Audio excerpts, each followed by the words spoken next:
All right. So, welcome everyone to our first emergency care talks, open mic sessions for this year. We did a series of this in 2019. We tackled a couple in 2020, and this year we are kicking them off with a discussion on policy. So, my name is Dr. Benjamin Washira. I'm an emergency physician with the Emergency Medicine Kenya Foundation. So today's talk mainly, I know this is a part of medicine that we don't really tackle a lot, and it's not necessarily going to talk about sick patients the way we normally like. We all enjoy patient care, but there are parts of patient care that we also need to understand to make the whole system work. Just maybe remember it's an open mic session, so you can unmute your mic and talk. It's supposed to be interactive. And just maybe out of curiosity, any of you read the policy on emergency care? Has any one of you read the whole policy? Anyone?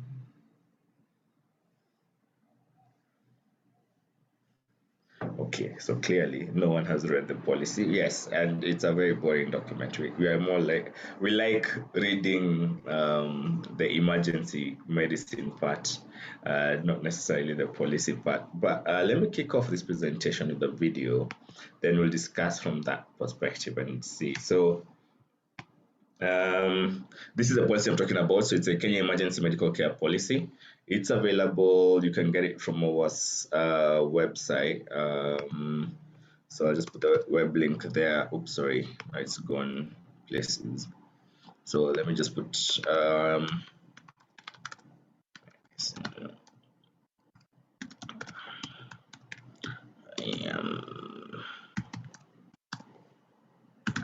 I'll put the link. You should be able to get the policy from there. Those who've not read it, you should be able to download a copy. But let's just watch this video.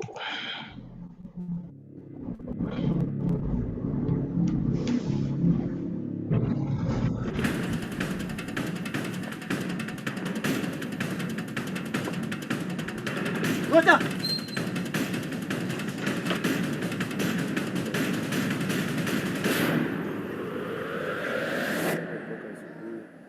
Sijapata mtu wa kunihudumia.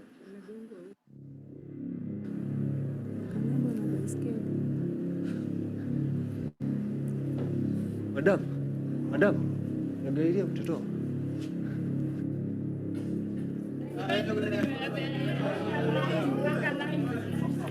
Tafadhali nisaidie. Nisaidie mtoto wangu. Rudi kwa laini. Nimesema urudi kwa Nisaidie tu laini. sasa tafadhali. Kama utaweza enda private, Lakini iko mbali sana. Na watanipisha pesa nyingi. basi rudi kwa laini.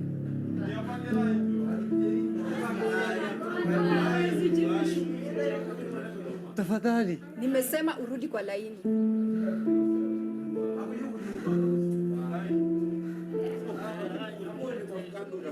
Oops, sorry about that. Oh, sorry.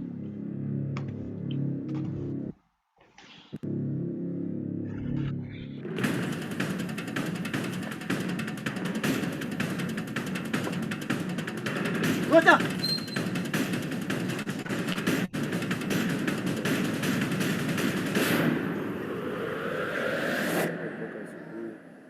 Sijapata mtu wa kunihudumia.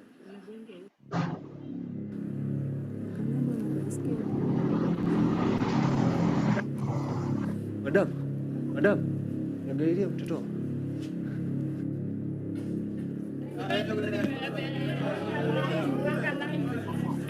Tafadhali nisaidie. Nisaidie mtoto wangu. Rudi kwa laini. Nimesema urudi kwa laini. Kama utaweza enda private, Lakini iko mbali sana. Na watanipisha pesa nyingi. basi rudi kwa laini.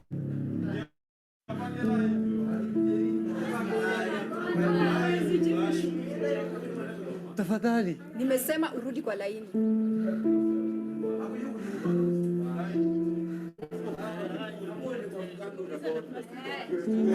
Ungekuwa na haraka ungekuja juzi, enda private.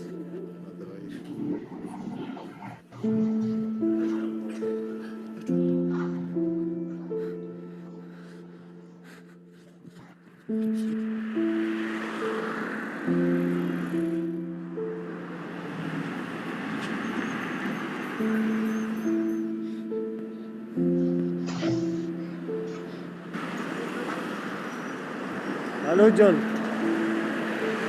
Ni Vincent. Nahitaji kalori.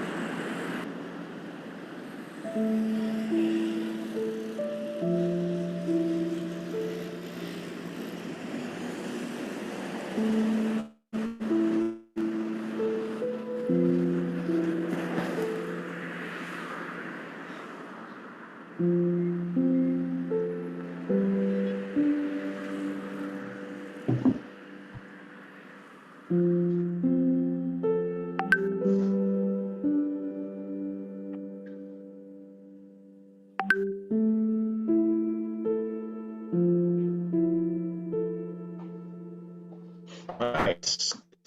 I want us to get some reactions for that. From that, any reactions? Yes, good morning, Ben. Comment. Morning. How are you? Hello, I am well, thank you. My name is Yes. George Dulo, and I'm Yes, happy to be George. part of this morning's discussion.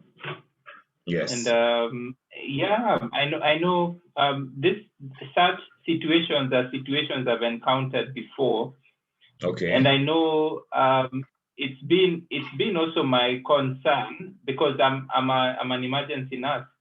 It's Yes. been also my concern because there are times when I've had situations where maybe I'm feeling unwell, and sometimes you want to follow protocol, and you say, okay, I actually work at Kenyatta National Hospital, so sometimes you say I want to follow procedure, Yes. but then you hope that the system, I'll refer to it as the system, has Yes. mechanisms Yes. where they can be able to detect, and that the people who are maybe manning I would refer to it as a triage desk, Yes. be able to note my acuity level, Okay.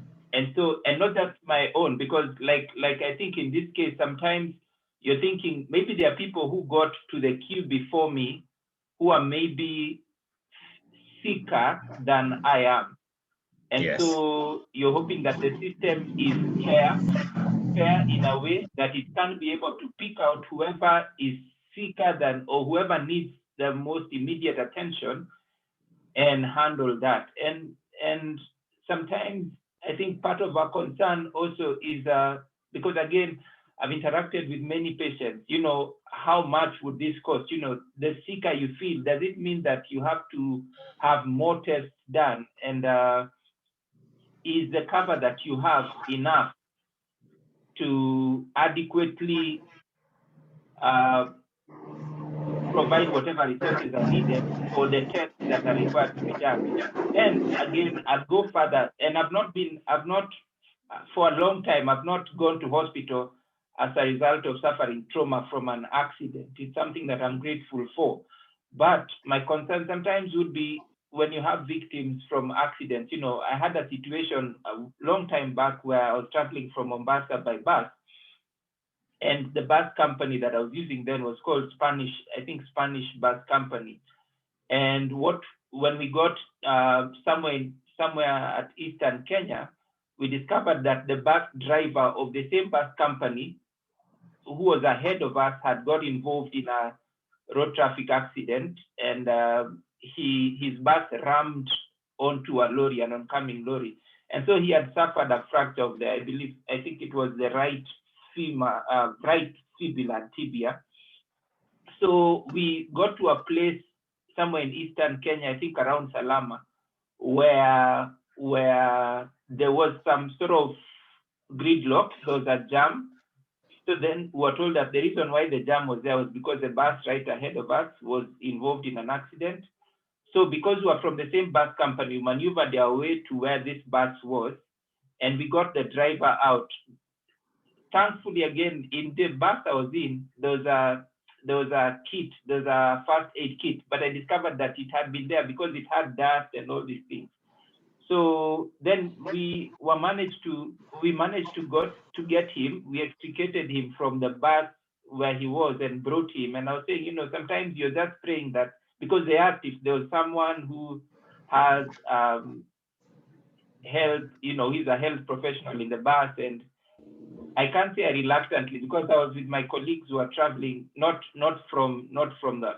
colleagues in the healthcare sector who are traveling in the same bus. So I had to leave them in the bus I was in, move to this other bus. Then we took a journey. I started asking if there were hospitals near that part of the road. I was told that the nearest hospital was 30 kilometers away. We were around Salama, so we were told the hospital that we can get him to is at Machakos. So you can imagine it's late in the night, it's around 3 a.m. We have someone who's bleeding, he has an open fracture, and we have to go for 30 kilometers in the dark. We are grateful. I would say thankfully, when dawn broke, some of us called Nairobi Hospital. I think some of the people who were in the bus that he was driving had contacts at Nairobi Hospital. They called the hospital there. They then said that they were going to liaise with E-Plus to send one of their ambulances to come and get us. So we got an ambulance that came to the bus to where we were, because we were traveling now towards, we said, okay, branching to going to Machakos will be a bit too much for us. We had other people, other casualties also in the bus. So the E-Plus ambulance came up to Mlolongo, and from Mlolongo, we got the driver off the bus onto this ambulance and a number of the other casualties that were in the bus, and then we drove to Kenyatta. So just imagining, now looking at today's topic, I don't know, because that's an accident, and you don't expect that everyone who gets injured, who gets hurt along the Mombasa Nairobi highway, has to look for this hospital in Machakos. So I was saying, I was referring to the system previously. Are there health facilities that have the capacity to handle people who have been injured, maybe along the highway? And what guides things like those? What about someone who's traveling in the bus and maybe falls ill and severely ill, and maybe they had hoped to get to their destination before maybe they even go to hospital? What happens? Who fends for people like this? Because at my workplace, sometimes we call them an unknown African person when they come in, and maybe they're all covered up in blood and dirt. But I say, who cares for this unknown? And like I think you've rightfully said here, a lot of these people pay taxes in whichever form, either as the unemployed or employed. They pay taxes, and so it means that part of the money they earn goes to KRA or government coffers or the treasury. But then who cares for situations such as this? And maybe instead of asking who cares, because this is money that I believe we also contribute as part of our taxes, how do we get to engage the people involved to be aware that sometimes there might be an unknown somebody? He might be a minister, a cabinet secretary's son, or anyone, but who cares for these people? Because I think they form anyone who has experienced trauma or maybe some acute medical condition that needs help should get help. That's like you again rightfully said here. I believe access to quality healthcare is our right. Not Okay, because we good. were born as Kenyans, but yes. Thank you, Ben. So, thank you very much, George. And yes, so the right to emergency care is our right? And a lot of people on this call, on this talk, are healthcare providers. But how is that right achieved? So I like the way you've highlighted that in your perspective, which is a perspective many people who live in Nairobi have, is you can only get healthcare in Nairobi, and out there it's a jungle. So, and of course, if you leave Nairobi, you have no clue whatsoever about where to access healthcare beyond the borders of Nairobi, like for as you're saying in Salama, Mlolongo. I don't know that there's anyone else with some reaction from that video about access to emergency care. Anyone else wants to make a comment? Remember, you can unmute your mic and just talk. It's not. It's an open mic discussion.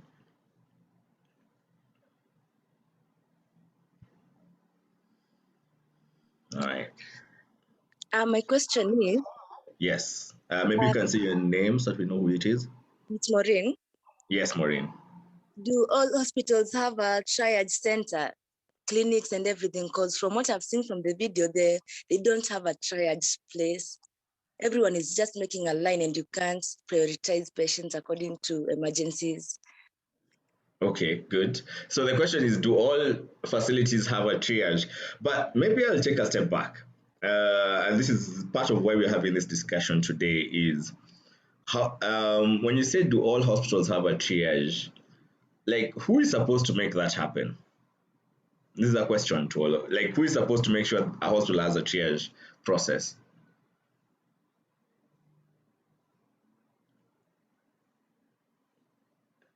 If you feel free to unmute and make a suggestion as to who is supposed to make sure it happens. I'm thinking it's the workers who are there, so I really don't know. All right. So the health workers. So since I know a lot of, I'm seeing there's a lot of health workers on this call. So for those who are on the call, do all your facilities have a triage process? Are you working in a facility without a triage process? You don't need to name the facility. Just say I work there. Anyone on the call? Yes. Who? Hi. Yes. Hi. Hi, I'm Jasmine. Yes. You work at a facility without a triage process? Okay, basically, I would say, there is a triage and there's an emergency triage. Okay. Yeah, so basically I work at a facility with a triage, but I would say that it's not really able to accommodate emergency triage. Aha. But so it's not able to accommodate emergency triage. So what would be the process of setting up emergency triage at your facility? Do you know? Just a question. Okay, basically I would say it will depend on the management. Aha. Exactly. Okay, good. So it will be based on the management. Sorry, I'll just keep going on with this discussion. So at management level, what's the process? The management, I mean, who guides or what guidance does the management have about setting up? Do they know they need to set up a triage process? Anyone else can pick up if your facility doesn't. Yes. Erica, yes, you Morning. Morning, Daniel.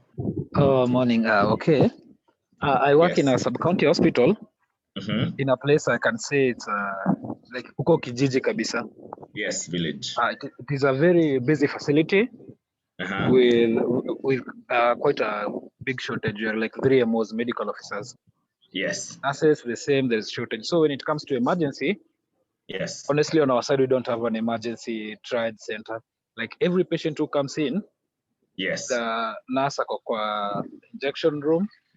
Mm-hmm. So nakuta, when we have our patients, that emergency care the way it should be, Yes. they are not able to get it. The other thing when we talk about who should like prioritize or effect, Mm-hmm. having an emergency center, from what I've Mm-hmm. seen from my facility, Mm-hmm. as medical officers or as colleagues or as healthcare workers, Yes. you have to give that suggestion, Mm-hmm. which has to go through like the department chair, then to the medical superintendent. Mm-hmm. The medical superintendent has to check in if he or she has the necessary equipment or support staff. Okay. And unakuta on the hand, their hands are tied. Wengine wanakwambia due to shortage, there's no way I can get a nurse either from the ward or a medical officer now coming from the ward to come to the outpatient and man that center. So what I've Okay. realized is there's not that county support or the government support in some centers, and then the issue of shortage and facilities or equipment stuff. Okay, good. Thanks very much, Daniel, for sharing. So I think the common thing is, I mean, the gaps exist, and the question is, how do you address this gap? So in the case of what Daniel is talking about, is about shortage of staff, shortage of equipment. But are there guidelines? You see, the thing is, it's we once one of the things, and that's let me just move on to the discussion on the policy is most of our systems are based on guidelines, policies, and processes that need to be defined. Because if they're not defined, then they don't get done, or there's no guidance. And that's one of the things you quickly realize. Do most of your hospitals have policies, or do you even have policies at your, let's say, your EMS provider? Do you have policies at your organization? Yes, no, maybe. So anyone can comment. Or maybe, yeah, so maybe ask Daniel. Daniel, do you have policies at your facility? No, we don't have a policy. Do you have any policies? No, we don't have. So yeah, I'm sure they're there. The thing is, the question is, how many of us actually know if there are policies in our facilities? I say Dr. Sugut is on the call, so, and she works at a big facility. So, Dr. Sugut, you have policies at your facility?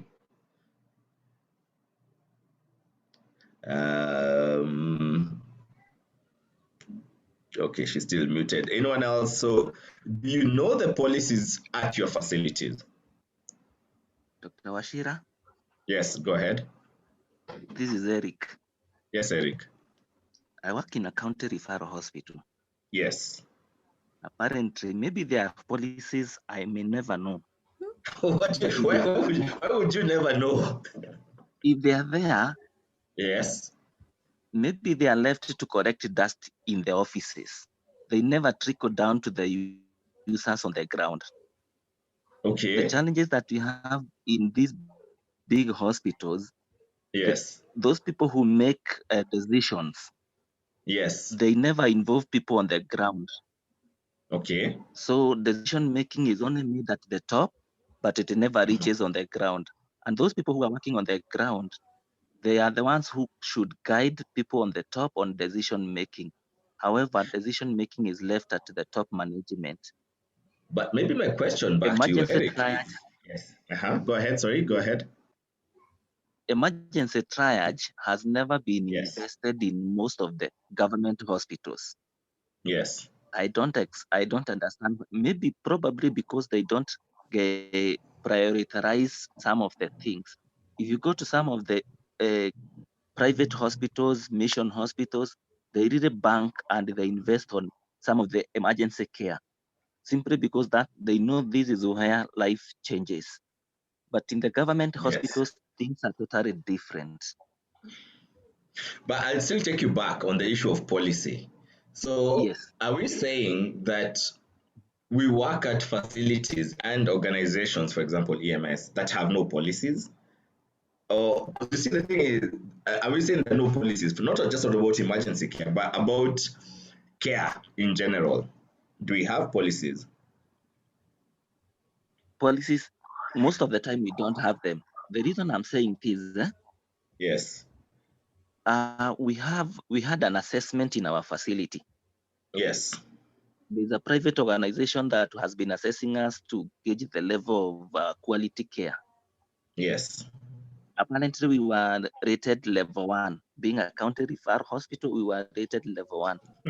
One of the reasons we were rated level 1, we don't have documented policies. You ask, do you have this policy? No. Iko tu kwa mikono yetu. How do you decide? You do this, you do this. Is it documented anywhere? No. Tunajua tu vile tunafanyanga. You know, things are done. Things are done. Yes. One says, I know the process. So is it documented? No. Is where, how do you refer patients? We just write a discharge summary. You call the other facility. Is there a document to show the protocol of referral? No. So policies are there but not documented. Ziko tu kwa mikono yetu na akili zetu. Which is a problem because mkihama mnahama na hizo processes. So when you get into and when someone else comes in, they come in with whatever they inherited from the previous facility or are molded to adapt to what is the mikono of the other people here. So and it's the same. And one of the big things that really is the biggest gap we have, and why we have this year dedicated our work through the foundation to policy implementation is you cannot have processes that are not documented. So you cannot expect a facility to have a triage process when there's no documentation. I mean, the same thing you're saying is if you do not have, I mean, right now at a political level, we're going over and over about this whole BBI. We're developing the processes, the whatever is in BBI, the policies, and as you can see, this is a whole process that's taking a lot of heated turns in the political arena. But these are the laws that will end up governing us. Yet at facility levels where patient lives matter, we don't bother looking to see if we have policies. We don't know the policy. So sometimes they may be there, we don't know them. Sometimes they're actually not there. The processes are not documented. So everyone does what they want to do. And in that case, then when everyone is doing whatever they're doing, then that means nothing really gets done appropriately. So if we were to look at it, so just going back to the talk today, so in 2019, the World Health Assembly essentially urged member states to create policies geared towards emergency medical care. And this is a process that came in because even at that level, at WHO level, there was no real clear process and guidelines around emergency care. And this found us at a point where we had been working with the Ministry of Health and other stakeholders to develop the Kenya Emergency Medical Care Policy 2020-2030, which is the first policy in the country that seeks to establish a working emergency medical care system as a component of the healthcare system. But again, a policy is only, I remember when I asked in the beginning of this talk, who has read the policy? Many people have not read the policy. So if you've not read the policy, yet we are complaining that the system is not working, yet you don't know what is not working and how is it supposed to be working. And that's the key thing about this is if the system is supposed to be working in a certain way, how what exactly are we expecting this system to do? And this can only be defined in a policy. Okay, so at national level, they're called policies. At county level, they're called plans. Now, maybe something else that needs to maybe I'll ask a question is I know there was a lot of strikes and things and also made us realize there's actually people don't understand how the system works on the issue. Let's say at the county facility level, okay, there's no triage process, there's no adequate staffing. Whose responsibility is that? Is it Ministry of Health's responsibility? Is it, or who is responsible for healthcare and at what level? Again, opening for comments. George, I see your hand is up. Maybe you can comment. Now, to respond to your question, your immediate question, who is responsible? That I would have to find out. There's also a question, something that I must say, I'm really grateful that the Emergency Medicine Kenya Foundation, I know through an initiative, I think there was an initiative that was meant to cover the 47 counties. I saw, I think, the distribution of manifolds and that was happening, I think, through 2020 and I believe through part of 2019. So I know one of my concerns was, there's so much focus on emergency medical care in Nairobi, but then what happens to, because again, I teach at a school of nursing. And so one of the things that we do is to educate people who are interested in a diploma, high national diploma in emergency nursing. And so sometimes you're able to see that counties that have noted the need for training of their personnel in emergency care send them and fund them and release them from work to take part in the training that takes a year. So maybe it's a question that might be answered by all of us or some. I don't know if we have policy, because part of my thinking is it would help if policy makers or people who are interested in developing policy and implementing policy were part of the discussion today. Because sometimes I think, and I like what Emergency Medicine Kenya Foundation is doing, and I was just concerned that is part of the setup for Emergency Medicine Kenya Foundation. Does it include policy makers, policy shapers, policy influencers, policy? Because I think yes. we have sought to leave some things, and I say the BBI is there because politicians are running with it. It doesn't mean that politics is the only thing that can happen. I think pushing for emergency development of emergency care policies and implementation and creation of awareness can be done by shapers from this end, because I think politics is somewhat a process, affirmative action and things like those.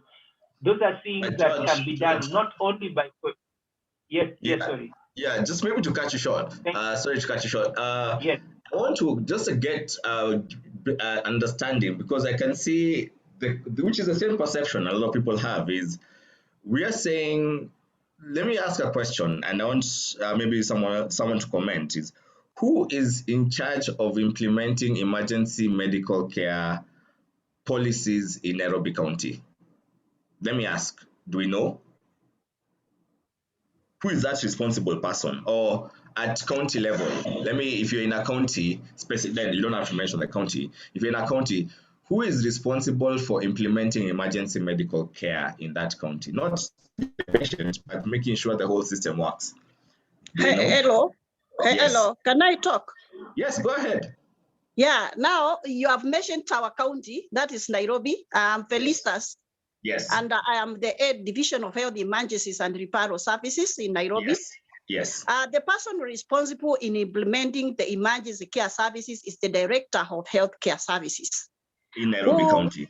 Yes, who now who is supposed to delegate that power to the people who has been assigned to work. Like, for example, in Nairobi, I am assigned to that duty to implement. Okay, good. And I've been listening to the discussion and about the policies. I know the policies are there for EMS policy, which just came out. But the problem is about policies is that they are meant at the national government, and dissemination is the issue. Because, for example, now these EMS policies are there as we got it from online, because it really hinder to want to implement emergency services in Nairobi. Well, we got them and we went through them, and we are looking forward on how we can implement them, because the issue is, you'll hear many areas they have not seen them because they have not been disseminated. Dissemination becomes a problem. And then implementation too, it becomes a problem, because to offer the emergency services is a combined effort, right away from the director's office up to the divisions, up to the facility level, where the leadership in the facility level should take lead in implementing the emergency service, not really the only person who is giving the care to the patient. The other thing that has been a challenge in our country is assumption that as long as I came from medical school, as long as I came from nursing school, I came from other training school like in clinical medicine, I am able to offer the emergency services, which is not true. They need thorough training on emergency care services. Thank you very much, Felicitas. And in fact, because someone was asking, I think this was George talking about having policymakers in these discussions. Felicitas is a policymaker within Nairobi County, and she is in this discussion. And I will ask, how many of you knew, because I know we all focus on the patient, but how many of you actually understand that there is a director of medical services in Nairobi County, or in whichever county at county level, and this falls potentially in their docket? It may vary maybe in some counties, but overall across the country, that's the understanding. So when we say things are not working, yet we don't understand the structures. So we need to understand the structures. We need to understand where policies lie because, and as Felicitas correctly said, if people don't know the policy, then we have no idea what we are asking about or what we are hoping to have implemented on the ground. And yes, you wake up every day, you go see your patient, but you don't, you keep saying this system is not working, but which system? How does the system look like? And just on that point, maybe I'll just continue on our presentation here. Um, so in terms of the Kenya Emergency Medical Care Policy 2020-2030, so the policy is linked to the right to healthcare services and the right to access emergency medical treatment, and in line with the, sorry, on the typo there, on the Constitution of Kenya, Health Act 2017, Kenya Vision 2030. All these are documents that I'm sure many people have never, some may never have heard, apart from the Constitution, the rest many people may not have heard about. But these are the policies and the guidelines. The same way, again, the same way we have BPI and people are reading BPI is the same way we should be reading the health policy, the Health Act 2017. What exactly is involved in the Health Act? How does the Constitution of Kenya talk about emergency medical treatment? And I know, again, someone was commenting about the policymakers. Now, should we be involved in policy and plan making at facility level, at regional level, at county level, at national level? Because who are the experts in emergency care? Is it policymakers or is it providers on the ground? It's an open question. Go ahead. Someone wanted to make a comment? Who are the experts in emergency care? Hello. Hey. Hello. Yes, George. Thanks, Ben. Now, I believe that the providers of emergency care are the experts. Yes. And my move again would be more towards they have access to data and information on the emergency-related cases that they receive within their facilities and within their jurisdiction. And as a result, are directly in touch with the demand for emergency care services. And that can inform now the people who make policies, because I believe they are guided by people who are actually interacting with the patients and providing care for the patients, and so are able to assess the need for emergency care services and how dynamic that need is. And I think I've seen studies by yourself that are published that point to the same, and so from that, I believe that yes, and as an answer to that question, the emergency care providers are the ones who can be able to shape policy. But then now, I think I would really want to find out, because I think that is a study in and of itself, as to at what point do the legislators come in, and because there are mechanisms, for even coming up with the Health Act, I believe that those things are passed in Parliament. And so you're asking yourself, do parliamentarians seek, because those are the people who make laws, do they seek the input of the providers, people who have access to patients and people who have access to the need for emergency care? Do they seek their input before they come up with the Health Act? Do they seek their input before they seek to implement something that maybe was passed by the WHA? And so they want to, because there was that thing that was talked about in our 2010 constitution, that we will adopt, I believe, laws that have been passed maybe at certain forums, and we see which ones apply to us and which ones can be of benefit to our citizens, and then seek to adapt those laws. And so sometimes, so let me I want to almost end there. I believe emergency care providers are the ones who determine what is provided at their level, whether it's regional level or county level, and they help shape the discussions at the legislature level as to what constitutes of emergency care. Yes, thank you. Yes, but maybe the question then, I guess, is how many of your legislators and policymakers, even at facility level, understand the need for emergency medical treatment. Because remember, legislators and policymakers are not just making policies on emergency care. They're making policies on HIV, malaria, TB, policies on sanitation, and they still need to make sure their facilities are working and running. They have to deal with the strikes that are going on. So, how many of your policymakers do you think engaged in understanding emergency care? And if not, then what would be that process? I just want you people to think outside the emergency department or outside your ambulance. Like, do you expect policymakers to have emergency care at the top of their priority with all the things they have to deal with? Hello. Can I comment? Okay, so there's a gentleman and then there's Felista. So maybe gentleman first, or I didn't get his name. Yes, Eric. Eric, go ahead. Then Felistas, yes. To start with, I want to echo the same sentiments from Felistas. Yes. And then, before I comment, let me say this. Emergency department has been a neglected department in the hospitals. Reason being, one, we got like critical care areas like ICU, HDU. Yes. We have got the TB program, the HIV program. Before we employ people in those departments, we look at their background knowledge. If it is in ICU, do you have a critical care knowledge? If it is HIV, do you have a HIV background, like a training where you can be able to handle these patients? If the TB, the same.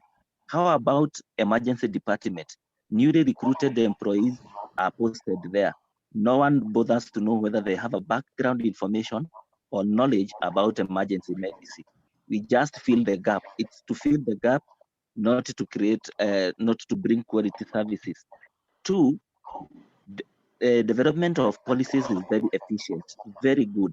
But when it comes to dissemination and implementation, it is left untouched. Dissemination has been an issue as well as implementation. Protocols and then policies are developed very well. They are left to the juniors, those people working on the ground, to work on their own, to find their way out on seeing and implementing the policies. There's no support from the top management. Thank you. All right. Thank you very much, Eric, for that comment, and I'll pick up on that. Felicitas, you had a comment? Yes, I just wanted to comment on the way you were asking about the policies.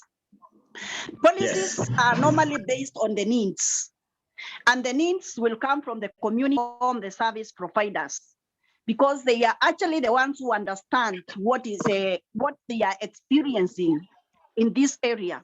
So when policies are being developed, I think there has to be representatives from these areas where the community, the need of the community and the need of the service providers, either in the healthcare facilities and all facilities, they need a representative who understands very well about the emergency care services, so that now the policy will come to address the real need of what is happening in the areas where it is needed. Somebody has just mentioned that the emergency care has been neglected in the emergency department, which is actually not only emergency department, but in the entire country, emergency care has been neglected. Actually, I will recommend and echo what the emergency medicine is doing, because actually they are the ones who have come to fight and to recognize that the emergency services in the country, people have just been offering services without direction. But at least now we can say we have a policy which can be able to guide us on how to offer the emergency services. So this is a combined effort, and there is no way a policy will be made without somebody giving an input from the demand of the people around, and then implementation will take place, because they will be developed and then implementation will just remain still. Thank you. Thank you very much, Felicitas. And that's a very important, I think Felicitas has highlighted a couple of very important points, is the development of policies, the development of plans, the development of all these systems must be driven by the providers and the community. So, and a comment from someone before was saying, we are the experts. So, those working in the emergency services are the experts in emergency care. But how often um, have you approached your policymakers to help them understand the challenges of emergency care, the need to strengthen some aspects of emergency care, or we just assume they will just happen, okay, which is what has normally happened. So, healthcare providers, I know before a lot of my work on policies, we just see patients. We just think someone else will deal with this problem and try and fix the problem from somewhere else. But if your policymakers don't understand your challenges and the unnecessary morbidity and mortality you're seeing on the ground, then they cannot come up with processes and plans and policies that will strengthen emergency care. So at the end of the day, based on just that last part of the discussion, is the onus is on us as providers to engage directly with our policymakers to develop the plans, develop the processes, develop the policies. And in terms of guidance, so I'm going to go back to the Emergency Medical Care Policy 2020-2030, which is the first place you'd probably start because that document is already available, it's already there, and everyone needs to read and understand the policy. So the current Emergency Medical Care Policy 2020-2030 looks at for this policy to be effectively implemented, there are principles which need to be embraced, which is UHC, which is coming up shortly. Have you understood what emergency medical care is actually one of the benefit packages under UHC? Do you know how that will be provided? Do you understand? Again, we'll share some of these documents as they come out. And then the issue of devolution. So with the devolved government and devolved healthcare functions, then emergency care, the responsibility for emergency care in Mokoroine County Hospital, for example, is not the responsibility of the national government. It's the responsibility of Nyeri County government. Similarly, looking at Machakos Level 5 Hospital, emergency services. National government has nothing to do with that. That's at county government level. And at county government level, like Felicitas says, and there's a director of health. So in terms of understanding how emergency care will be developed in the country and strengthened in the country, and some of the processes we're working on this year is looking at that. There is no, maybe one of the key things you quickly realize is there is no national emergency medical care system. What you have are 47 emergency medical care systems that will need to be developed, not 47, okay, county by county. But all these 47 are guided by what now the national government has put out in a document, which is the Kenya Emergency Medical Care Policy 2020-2030.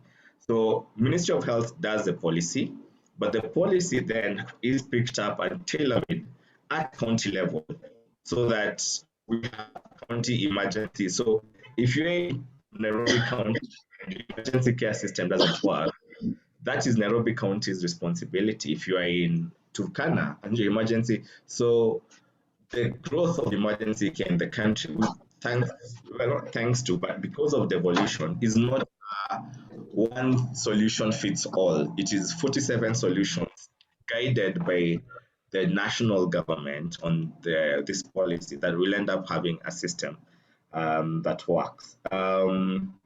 I don't know, maybe I want to get some reactions from that. Do you think it's possible, or what are the potential challenges we foresee, or what are your reactions on this? Anyone with a comment?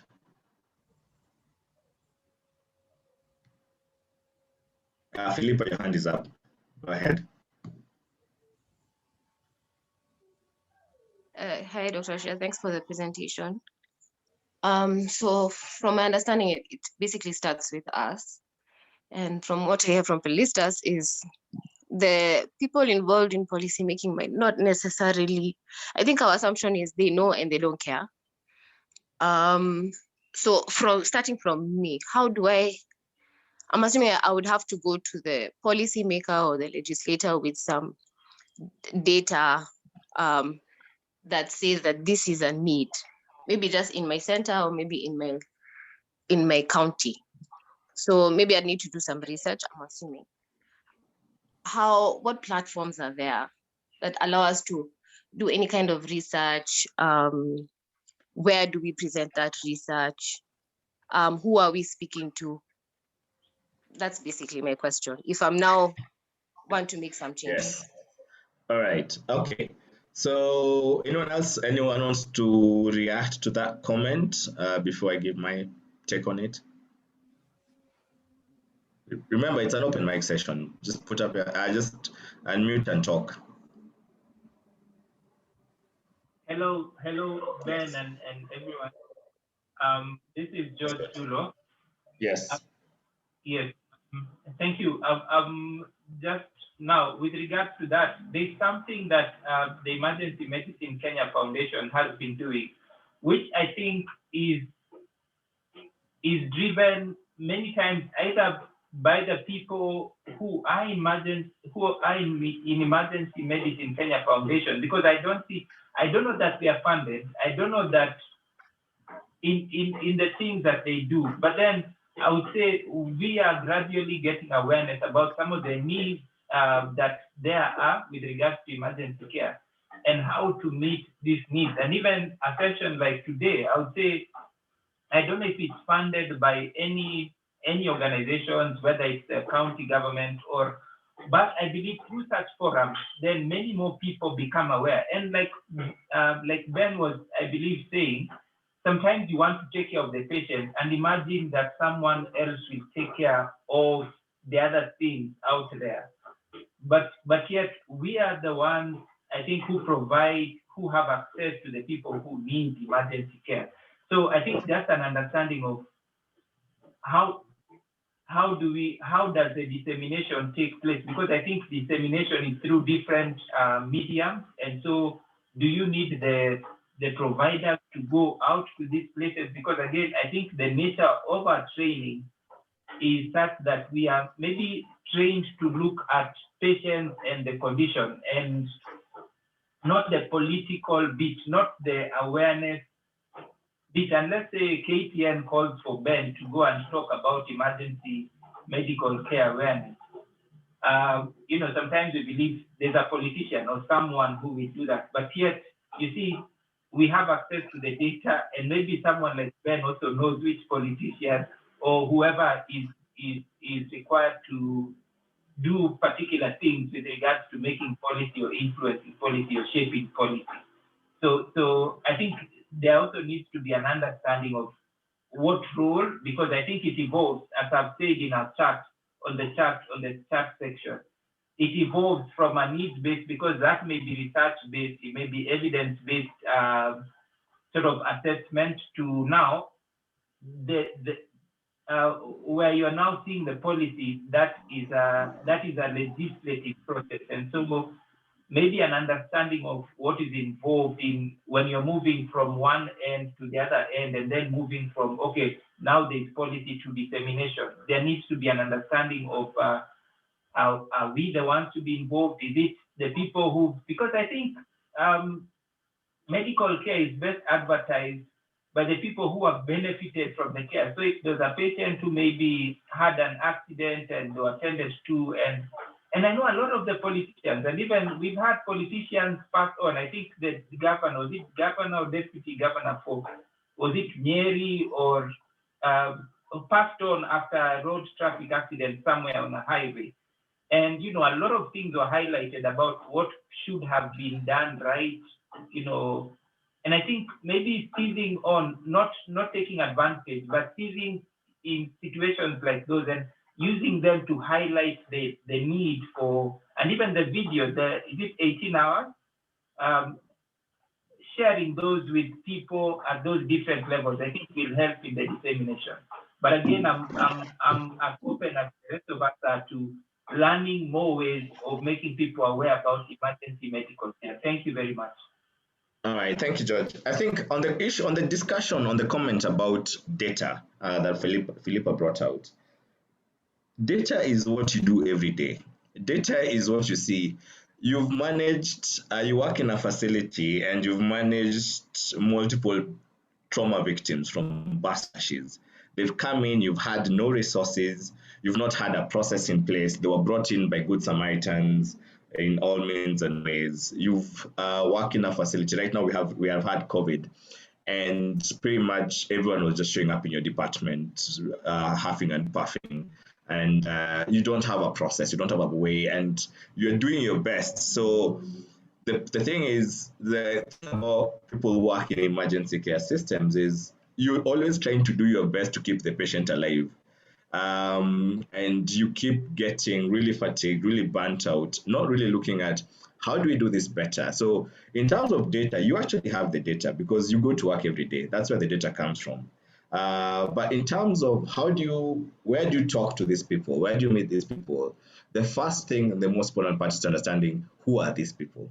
Okay, so they're not vague ghosts somewhere in the system. Is as the gentleman was, and from the sub-county hospital will say, there is a departmental in charge, for example, or there's a med sub, for example. Beyond the med sub, there's maybe a director of medical services. So there are those policymakers, and you need to understand what's the process, and that's the thing. So the most important part is understanding what are the processes and policies, how are the processes and policies made at your institutional level, at your organizational level, and then going beyond that and looking at it at regional, maybe it's county, sub-county level, and then all the way to the national. Because, and this is information you just ask, because there are people who sit, there are policymakers are amongst the people you work with, because you need to, for you to change the system, for you to make changes in the system, for you to have the system grow and improve, then you need to understand who are these people who make the system work. You are the person who provides care to the patient. But beyond you, how does this work? I mean, how do supplies, for example, show up in your emergency department? What is that process? You've not had oxygen for the last 2 weeks. What is the process of getting, like, what is that? And again, remember, at the end of the day is, yes, we want to treat patients, but we also need to understand how these things happen. How is it that I'm able to provide care at the ground level? What things behind the scenes that make my work effective? So again, just going back to the discussion around the national policy. So the vision of the policy is to ensure universal access to the highest standards of emergency medical care across the country. This one, we tailored this to the county, but it's across the country, to promote standardization, regulation, coordination, and development of the emergency medical care system in the country, and to ensure emergency medical care is provided to all who need it as part of UHC, and thereby minimizing morbidity and mortality caused by medical emergencies. So the policy pretty much is anchored around the WHO Emergency Care Systems Framework, which is again part of what was released with the World Health Assembly Resolution 72 in 2019. So looking at care for the patient. So this is you. If you work in the emergency department, you normally just focus on that part, okay? Yet there's that whole part that work comes before you show up. And if you are an ambulance, if you work in the ambulance services, you normally see that small component. But for an effective emergency care, it's a whole system. Okay, so it's not just one component. Ambulances cannot work effectively if there is no appropriate dispatch center, if there is no emergency unit where they're able to check the patient. An emergency unit will not receive any patients if all of them are dying on the road because there are no ambulance services. And of course, we're looking at it from the bystander perspective. How does a bystander access an ambulance, access emergency care in a Hero sub-county, for example? Remember, as I said, so it's breaking it down. Yes, you are at your facility, but your facility is in, let's say, Okay, Mike, I've seen your hand. I'll call up you next. So, let's say your facility is in Dandora. Let me just focus on Nairobi.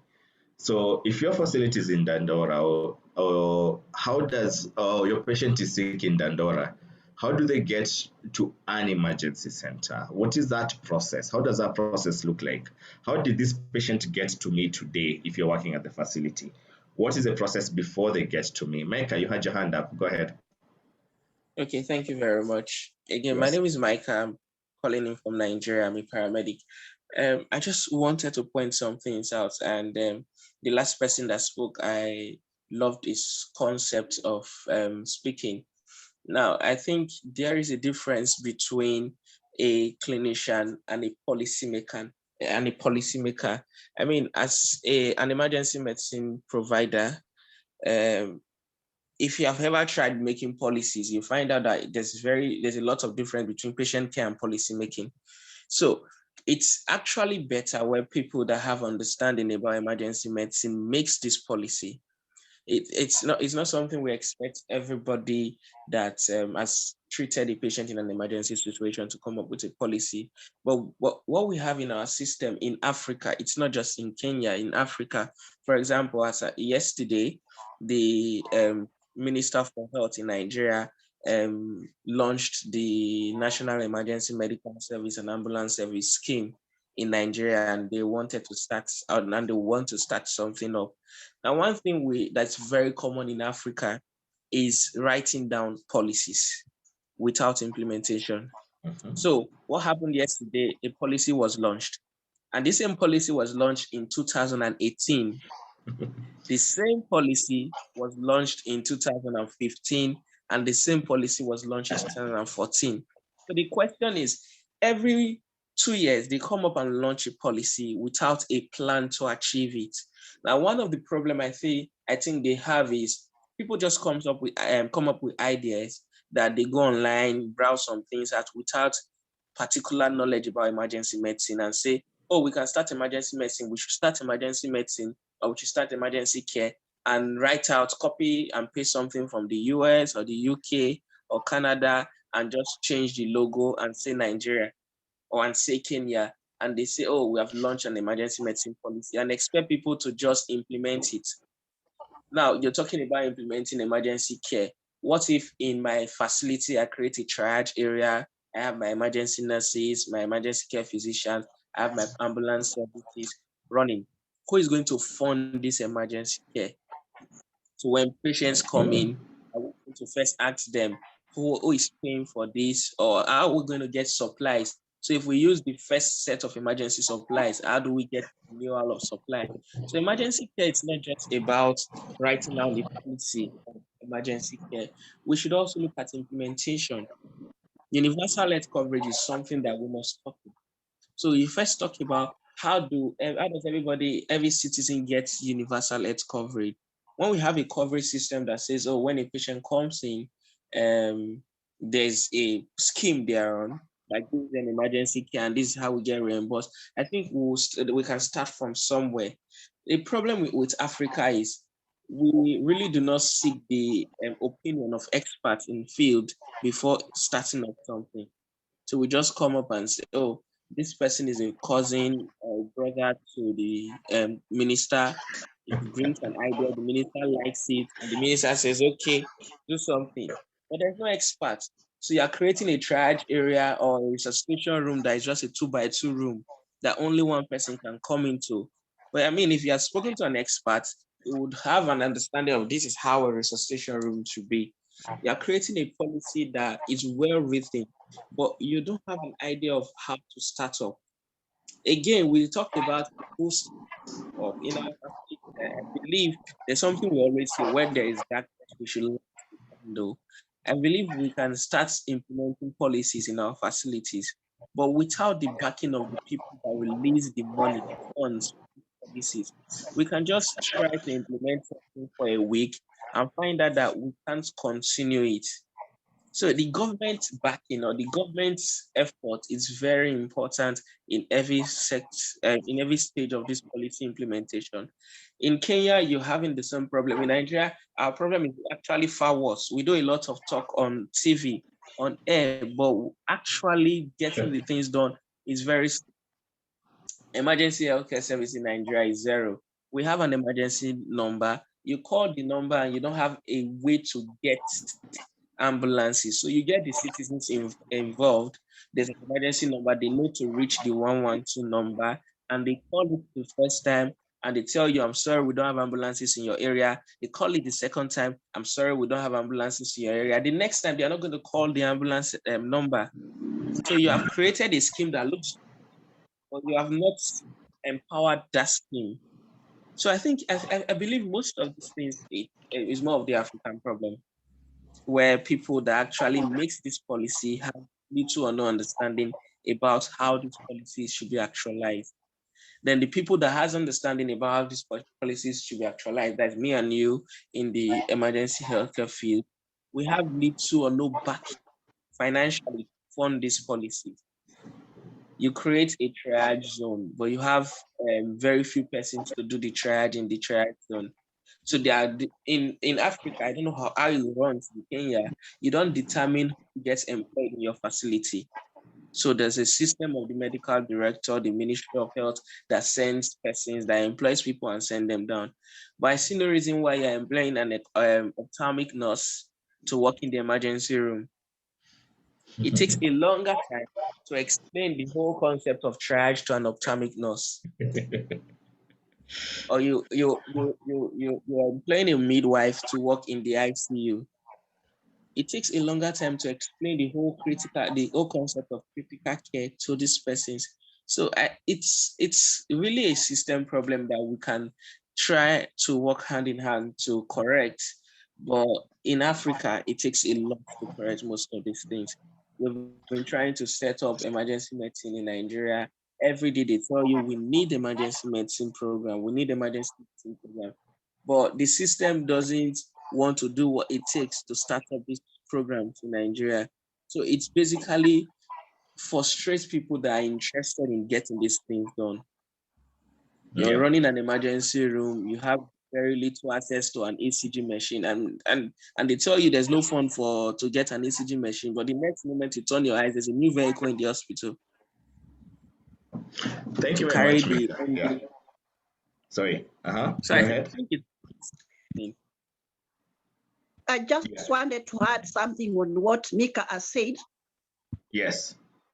Yeah. Now, you see, emergency care services, for the structures to be in place and to be strong, we need support from the leadership. For example, when you look at the national health policy, the current national health policy for Kenya, it has objectives, I think the 6 objectives, whereby emergency care services is not picked anywhere. Maybe it is assumed is under the service delivery. But when we got that policy in the Nairobi, we added an extra objective to be 7 objectives in Nairobi, so that we are able to pick the needs, because emergency service was a great need in Nairobi. So we added an objective. So when we speak in having an objective which we are working towards. So without the structures and the systems in place, you'll find that it will be a bit tough to implement on these systems unless you get somebody to support you to come out with the structure. I would say in Nairobi, we are somewhere and we are working on this, on the structures, but we do not have a fort, which now, where do we get the finances from? As our colleague was asking, to be able to support these emergency services, if it is not recognized from the policy level. All right, thank you, Felicitas. Kevin, you have a comment?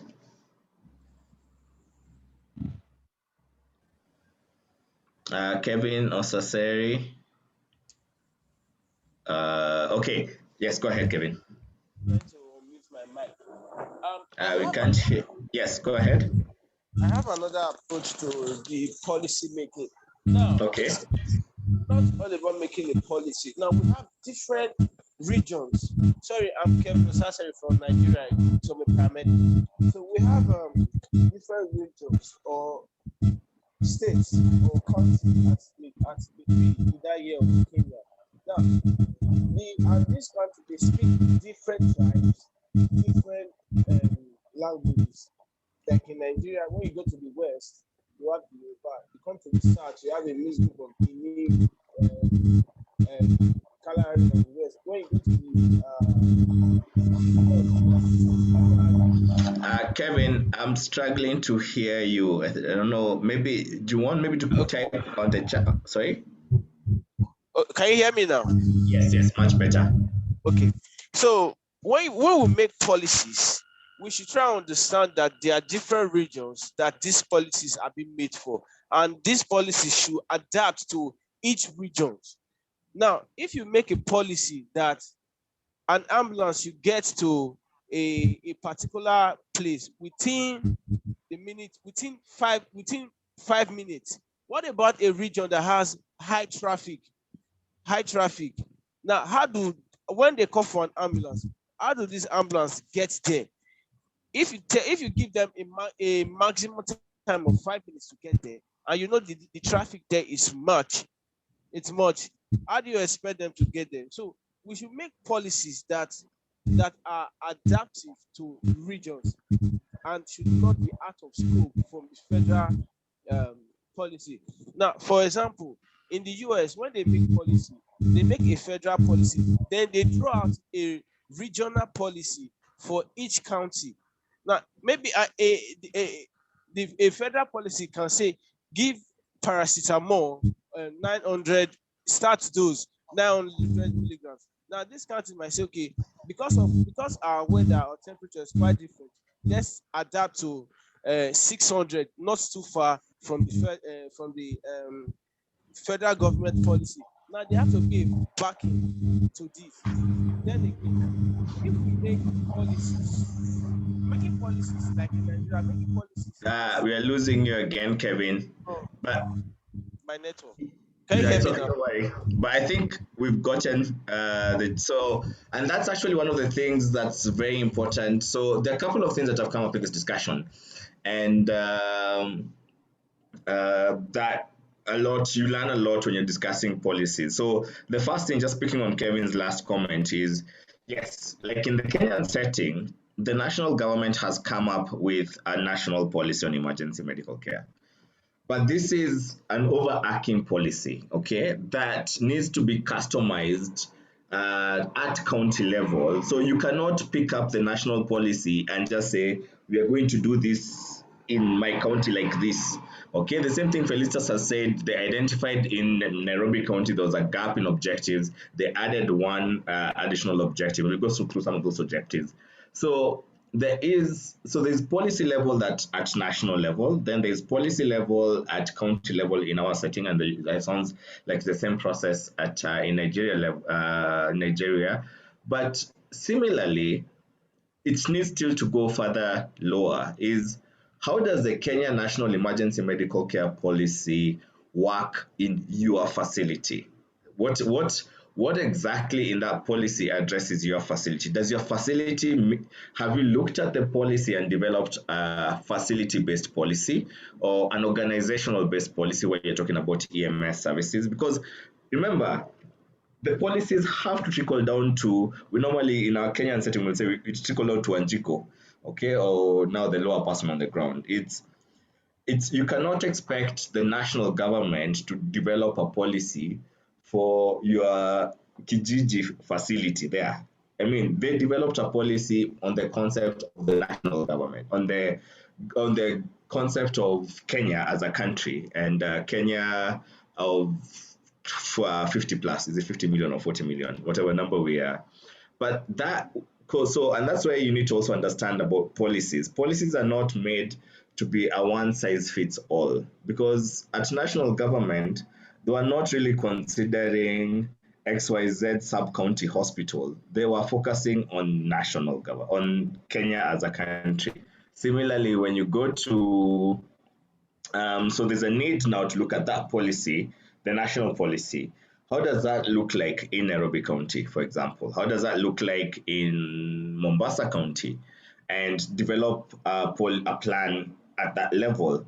But even going further down is okay. So I run a facility in Mtwapa, seemingly. And how does my facility, what policies in my facility that address, because remember, it's a system. It's not, it can never be a one size fits all. What the emergency care provision at one facility cannot be 100% the same at another facility. The way we provide emergency care, I work at Aga Khan, so the way we provide emergency care at Aga Khan Emergency Department will never be the same way Kenyatta provides emergency care. Because yes, there are structural differences, there are systematic differences, but if our end goal is to ensure the patient gets emergency care in a timely manner, then we need to adapt our processes at facility level in line. So if you look at the national policy gives you the overall guidelines, okay? So, and I'll just break it down step by step in terms of how the policy looks at this whole process, and then we'll go into the objectives. And this needs to be addressed at that level, at facility level, at regional level, at national level. And so at a national level, it's been done. So, and similarly, I'll even just use the Nigerian example. At Nigerian government level, they did come up with a policy, but also a lot of times you quickly realize, I'll tell you, having searched through some government policy making meetings, is the government does not know where these experts are. Because, so for example, assuming, let's say Nairobi County, Nairobi County wants to optimize the Nairobi County Emergency Medical Care Plan based on the national policy. So they need to look for the experts. Okay, so now where are they supposed to get these experts? Do they know you exist as an expert in emergency care? Does Nairobi County know how to get to you? Because you are the experts. Remember, we said you as a provider are the experts. But how do you engage with your policymakers so that whenever they need support on developing policies around emergency care, they know where to get you? Because remember, you are not the only problem Nairobi County government, for example, has to deal with. There are so many other. So if they do not know, and this I've realized that a lot, is if they don't know where to get the experts, then they make them up. And the case Micah was saying, they invite their relatives to the meetings, but that's a different discussion altogether. Is how do you engage with policymakers, even at facility level? Most of you will say, "Oh, in my facility, ABCD is not happening, and that's why patients keep dying." But have you engaged your policymakers at facility level to explain we are losing patients because of A, B, C, D? All right, so this patient died because there was no oxygen. This other one has died. So far, we've lost 10 patients this week because there's no oxygen. What can we do about it?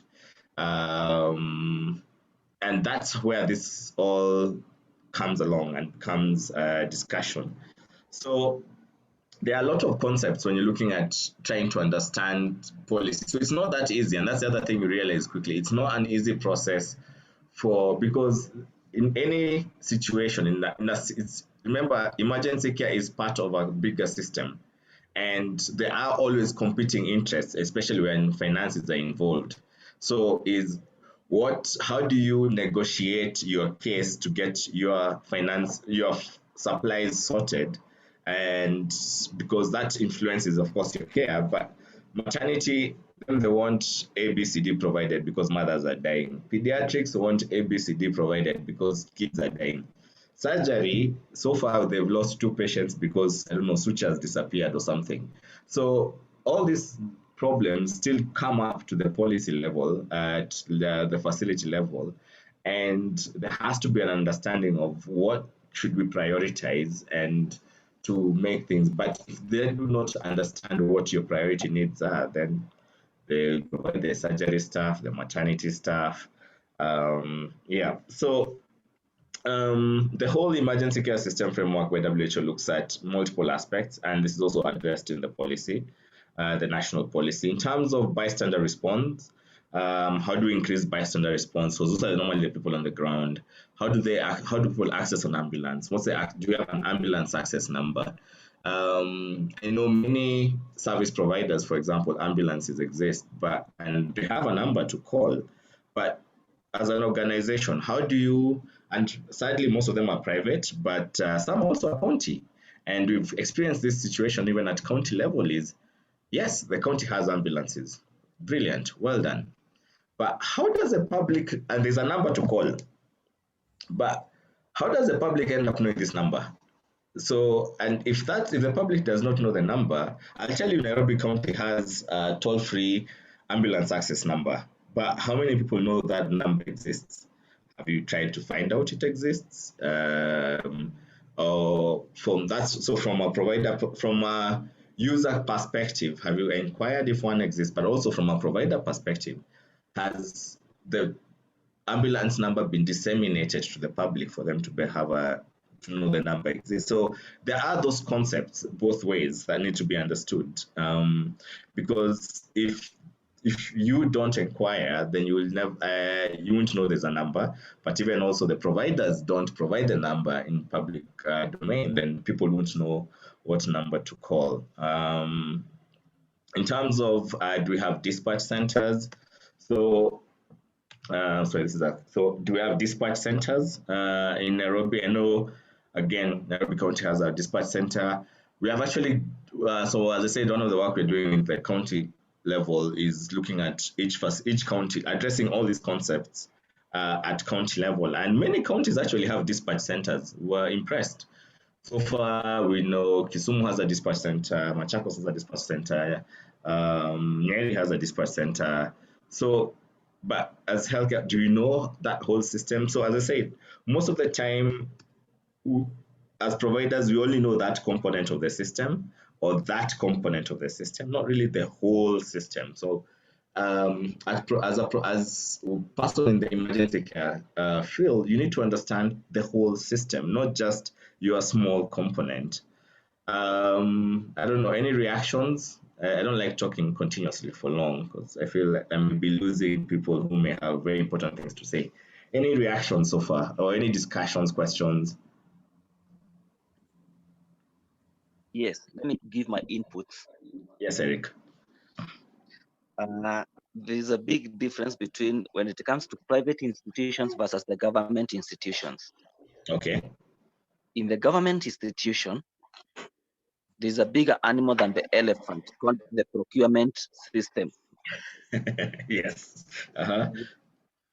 To quote, Nyeri County had their ICU closed for almost 2 months simply because of procurement system. If there was a way to get rid of this procurement system, then things would have been better for all of us. Because when, as much as you would want to improve quality care in emergency departments and critical areas, you're being held captive by the procurement system. Every time you order for resources, you're told, hold on, the procurement system, we procured. Every other minute you ask, you say this commodity is over, you're told procurement. So I would tend to think if the procurement system would be made easier, then things would get better for the patients. I thank very much the Emergency Kenya Foundation, who are shedding light to the emergencies policy and the protocols. Kudos to you. You're being the voice for the voiceless in the county and the national government. Thank you. But maybe Eric, thank you very much. And maybe the comment is, and I've had this comment before when we sit down with even procurement, even our own procurement in private. Trust me, procurement in private is similar. I wouldn't say a big elephant. You said bigger than an elephant. Is remember a procurement person. When you ask procurement to get you adrenaline, let me just use that as an example. Okay, for them, you've just asked for a small vial which has a liquid inside.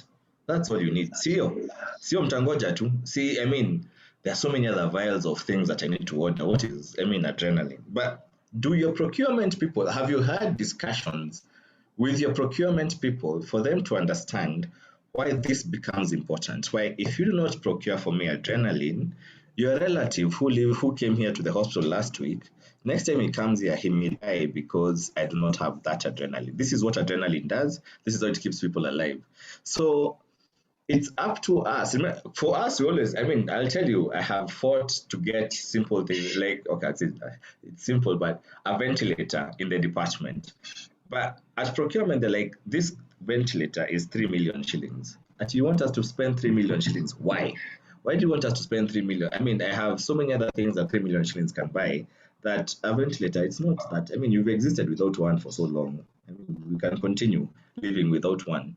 But if you do not have that meeting with them to explain to them the importance of that, what you want to procure, and how that fits and in sometimes actually you end up discuss, and they will tell you when you sit with them, they will tell you like, okay, so this is the money I have, okay, this is what I can afford for you. What is your priority? Because trust me, at facility level, you always have a big list or wish list of what things you can, and sometimes you have to prioritize and say, okay, now this is our wish list. Now, based on the money you said, okay, maybe that ventilator can wait because we do not have beds. So can we just buy beds at this point? Then we can look at ventilator next time. So you have to have those discussions, and that's the only way you get the system built from the ground level up. Is you need to be able to discuss, because you are the expert. At the end of the day, the person who understands the your gaps. You're still the person who understands what you need. And if you're not working with them to make this understanding happen, then at the end of the day, they will just be like, natusimwanga tu kila wakati. They're always disturbing us. Let us focus on something. And this one of theirs, understanding how procurement works. I'm not saying all procurement people are tricky. It's just saying this one have a bigger cut if I buy this one, not this one. So, but they should also be able to understand, if I don't buy this, someone actually may die because of my not buying that stuff. So it's an I'll tell you, procurement is a negotiation.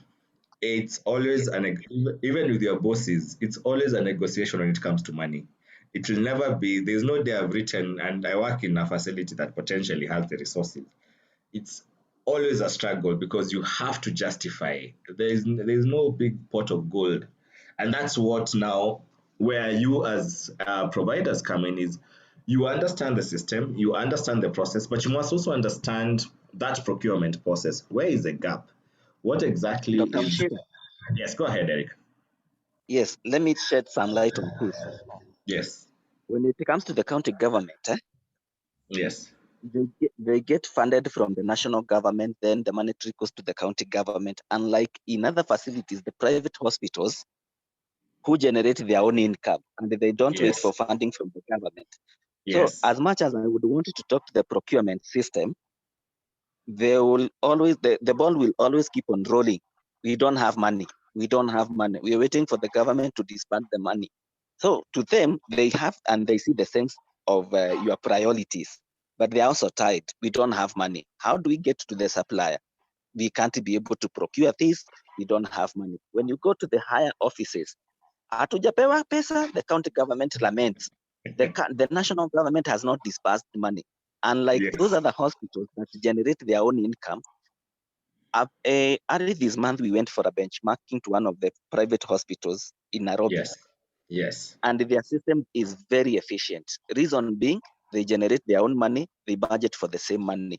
Donors bring in some money, and they put it to the basket, so they add more money. So when an equipment breaks down, within hours the equipment is repaired. Come to the county government or the national government, an equipment breaks down. It takes 2, 3, 4 months before it is repaired. That's where the gap is. and I agree with you, and I hear you, and it's good that you are able to actually understand where the gaps exist. But as I said, it's not gonna be a solution that gets solved overnight. But it's important that when these discussions are happening, then you are involved at that level to be able to understand. Because at some points, you'll have to understand even at that level. If there's no money, then you understand.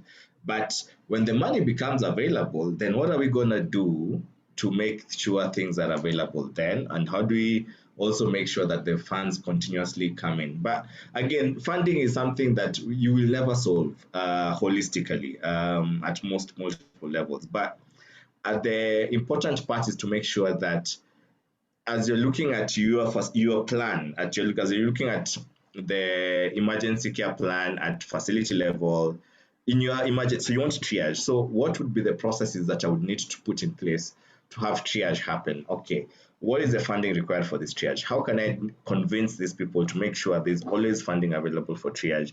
Those are processes that you would have to understand to the smallest detail and be able to then work with the respective policymakers to put in place. That's what I'm saying.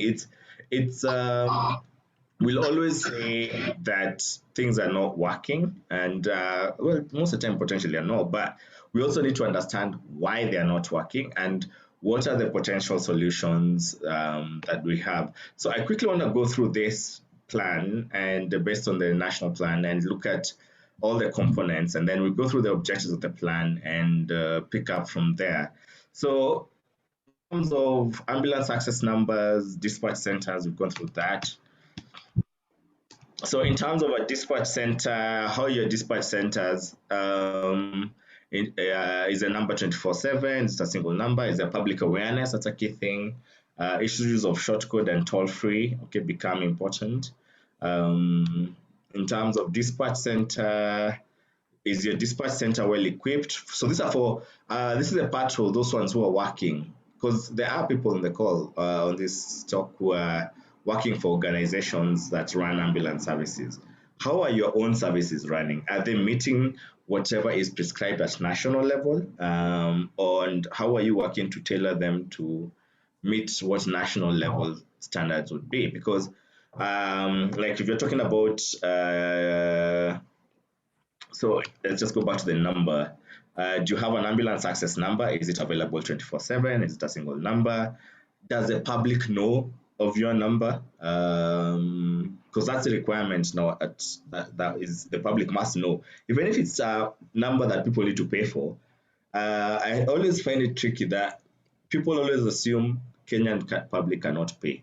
And we've received very many patients who are coming to a high-end private hospital behind their car. And you're like, why don't you use an ambulance? You can afford it, but no, we don't know the number. So many people are potentially dying. So this is what I pick up a lot is we have ambulance services complaining they do not have enough work to sustain them. And we have people who can afford ambulance services dying because they cannot access the service. So you can see the disconnect that comes in play there. And then on the dispatch centers, are your dispatch centers able to receive multiple calls, able to identify caller location, able to identify the nearest ambulance that's available for service, able to identify nearest emergency care center? Do you have trained ambulance dispatchers, not just call operators, because the requirement you have to have a trained ambulance dispatcher, ability to provide telephonic instructions, that means availability of guidelines, ability to mobilize additional help in terms of police. Maybe I want to take a comment from anyone working in the EMS services, public or private, is do your services meet these standards? Just open comment. You don't have to name the service, just talk about it. Paul Mbuka, sorry, your hand is up. Go ahead. No, not about the ambulances. Yes. But I was just asking, now that the Emergency Medicine Kenya Foundation, you've been going around the counties, maybe in terms of policy implementation and involvement of other people, how about you assisting us? Because sometimes you're given a policy that you've never seen it. It's just brought to you. You've never seen even when it was being formulated. So if you can actually pass the message to these guys who are giving us the policies that you need to involve the people on the ground who are working with these emergency services, maybe it can be of help to us who are not able to reach the policymakers. Okay, so just because it's becoming, yeah, it's coming out. So we are actually doing stakeholder workshops involving policymakers and selected stakeholders at every county to disseminate this policy, working with the national government, council of governors, and the county government directly. It's a process also being led by Malteser International. So we are actually doing what you're talking about to help the policymakers at county level understand this policy. But, and that's why we actually even having this talk, is we need you as Paul Mbuka to take the policy, read the policy, go to your policymaker and explain to them, all right, I'm an emergency medical care provider, okay, I have read the national policy on emergency medical care, and I think, and this is what it talks about. This is what I have understood. In our county so far, we have A, B, C, D, but I think these are my suggestions as to what else. Because remember, policymakers are public servants. They're here to serve the public. I know it always looks tricky when they always talk about them like they are people who are not part of us. They're not even human half the time.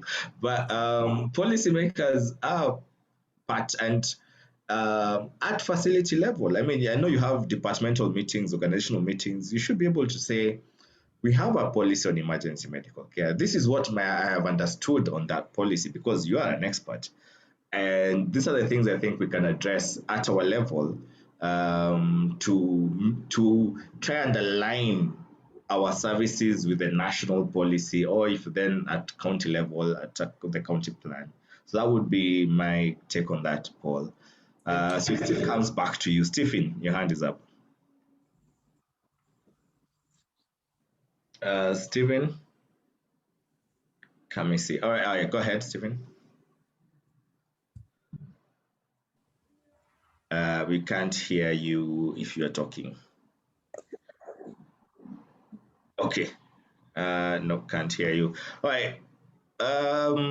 Hand where we have Yes, got go a very ahead. nice Okay. policy. Sorry, no, we are breaking off. Stephen, you want to start from the beginning? Okay, I mentioned that my name is Steve and I'm an emergency care provider and also a trainer across the country. Just to add on to the issue that we are discussing at hand, where we have got a very good policy, but it's not being felt at the ground level. Maybe one of the strategies, other than having the stakeholder meetings, because you'll notice that most of the time that involves the top leadership in different organizations across the country, but the actual provider does not get to access this policy or to even get to know about it. Or if they know about it, there is limited things that they can do. My idea is that why not approach it from an angle of maybe we organize a practice drill at some point in 2015, and I think also in 2017, there were national drills that were done for mass casualty incident management.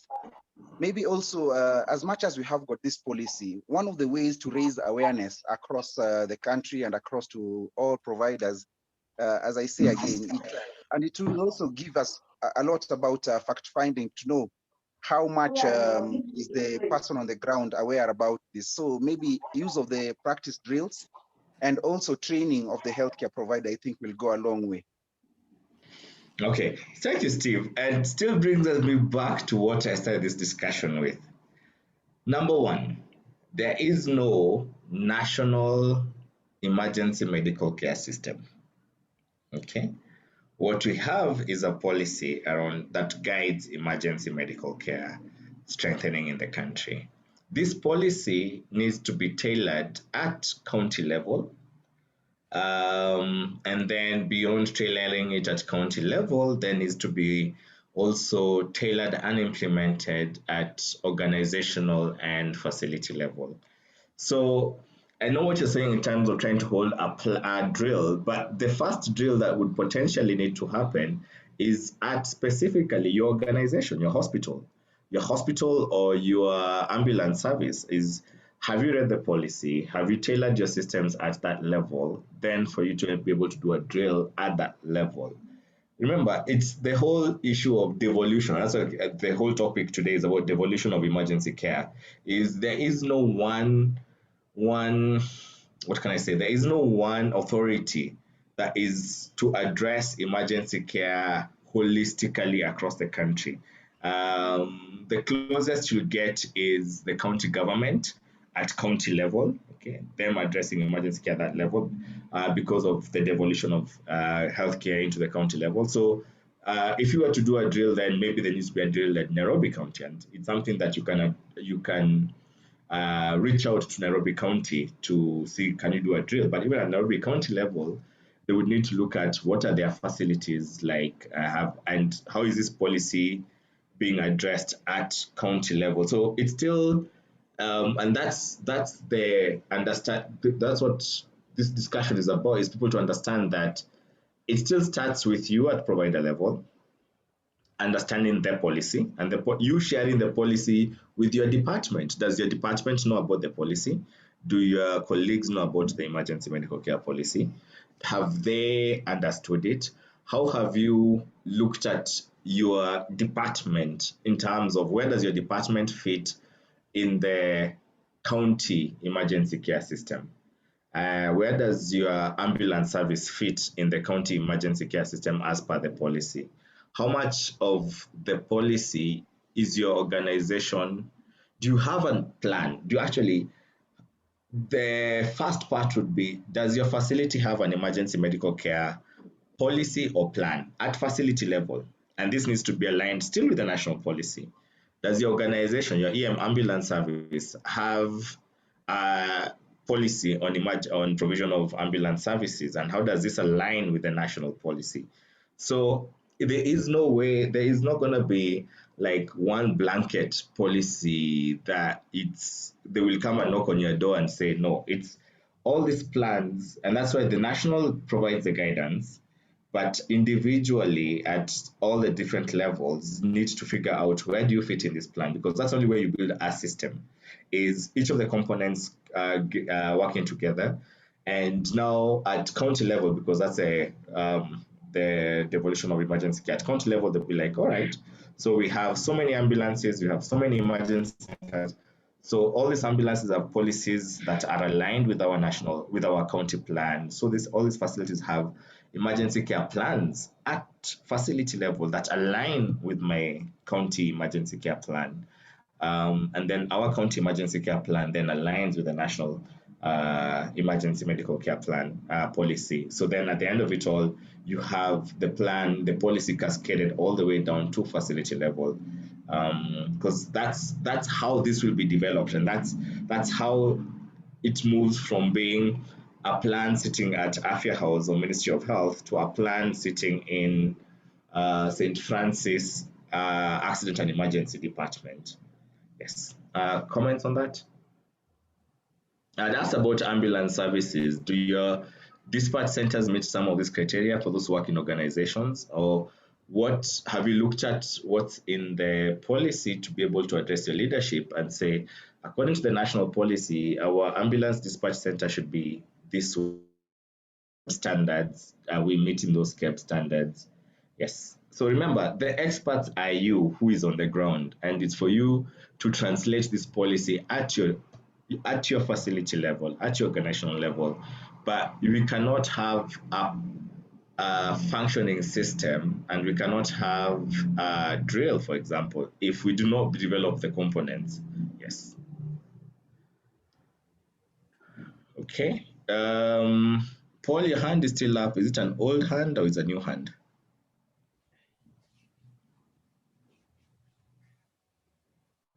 Okay, assuming it's an old hand. All right. So we're looking at ambulances. So in terms of ambulances, how many know we have ambulance standards that were developed by KEBS? And actually, a good number of people were involved in the development of these ambulances. Are your ambulances meeting the basic KEBS standards as recommended by the policy? Okay. So as we look at the gaps at county and national level, as in, are we addressing the gaps at our own regional level? So the KEBS ambulance standards, there's actually a number KS 2429 2019, looks at vehicle design, ambulance personnel, their training, their competencies, medical devices, so that it's not, your ambulance is not just a former matatu or former pickup that's now ferrying patients. Okay, so that should be meeting KEBS standards. In terms of communication, do we have GPS positioning for the caller, the ambulance, the facilities? How is the radio communication? Again, is there effective communication between the ambulance and the facility, the ambulance dispatch center, the dispatch center, and the bystander? Okay, at your level. In terms of ambulance personnel, so there are ambulance operators and ambulance and EMTs or paramedics. Are these people trained? You'd be very surprised. The Does anyone know how much an ambulance costs? Anyone? How much is an ambulance? Anyone know how much an ambulance costs?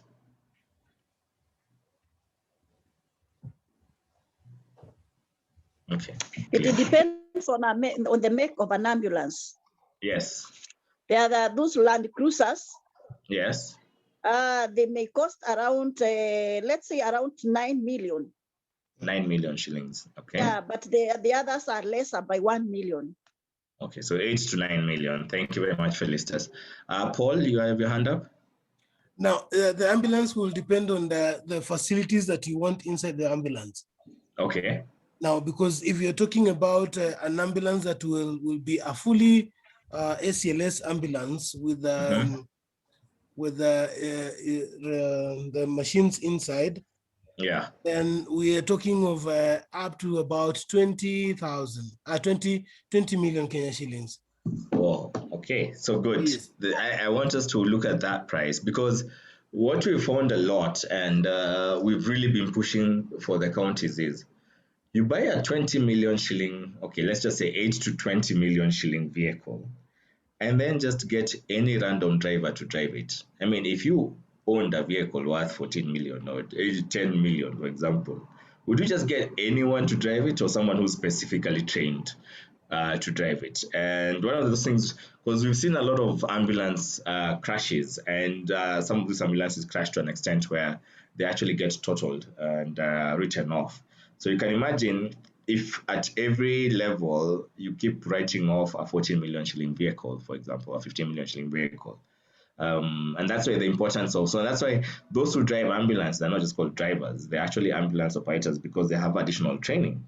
And so are your ambulances being driven by an ambulance operator, or just a regular driver who went through our normal driving school and is a potential hazard waiting to happen to total 15 million shilling vehicle? They actually kept guidelines and standards in terms of who should be driving ambulances, and it looks at things like medical fitness to drive, qualifications to drive different ambulances, pre-run checks, response mode management, vehicle operations at scene, post-run checks. Are your guys, so these are the things that they must meet their trainings requirements for those to drive an ambulance, because it's an expensive vehicle. As you hear, it goes up to 20 million shillings. So you can't just have any Tom, Dick, and Harry driving a 20 million shilling vehicle. And the next thing is, we are complaining that, oh, all our ambulances it's too expensive to repair them. They're grounded because they had an accident, and repairing them is like buying a new ambulance. Yet had we invested in ensuring, sorry, let me just mute.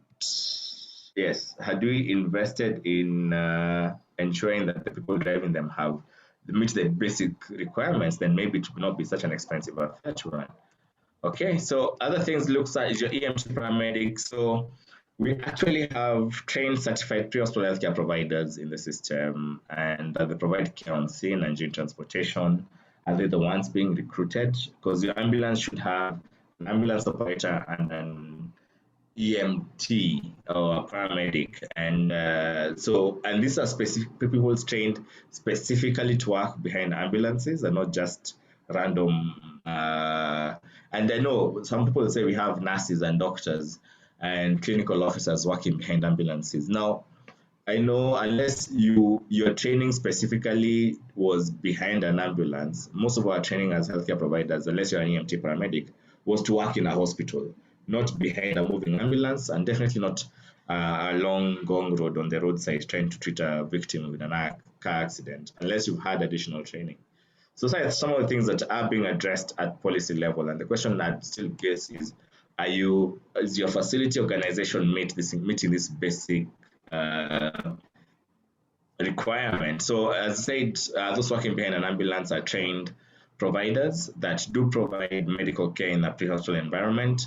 And we did an assessment of the curriculum in 20, well, actually, no, some years back. And yes, the curriculum was robust. Of course, there's room for improvement. But these are trained providers that must be, you can't just buy a 14 million shilling vehicle and just hire anyone to be operating it. Because then that becomes not a useful service and a quite expensive resource. Is this how I always use this picture to discuss? Is this how your patients arrive by ambulance in your facility, where you have trained providers coming in smartly dressed with a well packaged patient and a facility ready to access, ready to receive these patients? And do the continuum. So that's at this point level, the continuum of care from the pre-hospital, the in-hospital level. Okay. So for those who work at what we are calling emergency centers, emergency care centers, the question is, so by definition, we're looking at an emergency care center has a dedicated emergency department, care is available 24/7, and there's a functioning operating theater in the facility, not in the department, in the facility. So if your facility does not meet this criteria, then you are not an emergency care center, because you potentially are closed sometimes. You potentially, patients who have surgical emergencies cannot be managed at your facility. So by using this definition, then we narrow down to ensure that, because there's always this concept that if you're an emergency, go to the nearest healthcare facility, which is a misconception, because if I have been hit by a bus, a dispensary will not help me in any way whatsoever. If I'm having a heart attack, a health center will not provide me with any care that will provide me. So we need to be able to define what are the emergency centers. Same thing George was mentioning earlier. He was in Salama, which is the emergency center in Salama, which is the closest emergency center that meets this criteria. We did a mapping 2018, 2019 to define, and the link you're seeing there, you'll be able to see all the emergency centers, the public ones, so public including faith-based and mission facilities. We still to do the private one, but these are the emergency centers across the country that we mapped out on Google to be able to identify which is the closest, and it's interactive map. If I could just, let me see if I could share that. So this is the map, okay? And you can see, like, let's say, Bungoma County referral. This is the details of the facility, its phone number and everything. If you're looking at Mount Elgon County. So these are the emergency centers mapped, and we are going. So the ones in blue are the ones with ICU first, who mentioned that they have ICU beds available. So Thika Level 5, Kilungu Sub-County Hospital. So you're able to actually get all the details, and some of them actually get them websites. And we're trying to improve on this system, because you have to know, it's very hard for you to know all the emergency centers, but you should be able to know which is your closest emergency center in wherever you are at and wherever you're going. Equipment wise, guidelines, so this would be ideal, which I'm sure is not exactly how most emergency centers look like. I see hands up. I will start with George. I see your hand is up to me. Sam, go ahead. Okay, thank you, Ben. I'm really glad at the amount of work that Emergency Medicine Kenya Foundation has done. And I think I'm happy that the map is being updated. And it's not really a question. I think for me, it's a comment. Is it possible to maybe even have this sent out to us who are the providers so that we sort of can use it, because I believe it's guided by some policy or sorts, either which you're part of the process of making. So it sort of is active, it's real time, so that if we note that any deviations away from what you have there, because I say for 47 counties, there are 47, sometimes my assumption is there are roads that provide access to these counties, provide access to markets, provide access to schools, provide access to places where people interact. And we have border borders, and there's been so much talk about border borders and how much money they bring in as revenue. But I believe that part of that money, if they ever give tax, can be used to upgrade the level, because some of the border riders do actually get involved in accidents. And I don't know what the numbers are, but I would imagine they get all sorts of trauma, from head injuries to fractures to things like those. And they will benefit from having facilities that are fully equipped, such as the ones that you've mentioned here. And if they're not fully equipped at the moment, then this can provide us with a platform to start from and sort of scale up and say, we can just call, maybe we call you and say, Ben, I come from Baragoi, and this is the emergency care. This is the state of the emergency care facility of Baragoi Health. I don't know. You said dispensaries are not well stocked. So at whatever level, and just say, Ben, this is where we are at. How can you help us, either by lobbying the national government, because they may not have the capacity at regional level to bring in some of the things that are needed, but you can see that the need is there. That does not mean that we do not get people with head injuries, we do not get people with fractures. The need is there, but then maybe if I went and talked to, say, our governor or director of medical services at the county level, they say, money has not been sent to us. But if we went through you, then you can lobby, I don't know, either the Council of Governors, I think there's an entity like that, and just say, in Baragoi level 5, we have, the population is this much, this is the type of people they receive at this facility, and yet they do not have an emergency care center that is fully stocked. And we can then, people sometimes say, okay, provide the evidence. Like you're saying, you go to procurement and they say, so what is your priority here? And you say, if say, God forbid, the president came here and was involved in an accident here, I don't know if they'll bring in a whole hospital, because if he needs immediate care, for him to be airlifted to Nairobi Hospital, I think it would take a lot of resource, a lot of time, and I think it will be such a big loss. So sometimes you just think, no, let's be very proactive and just do things in real time. One, we have a map. Two, the map helps us establish what we have at the facility. Based on the need, then can we scale up or notify the concerned people? Because then maybe they can release the resources depending on, at a regional level, I may not be able to argue as well as you are able to argue or negotiate. Then it's just an assumption that maybe because you start through some of these.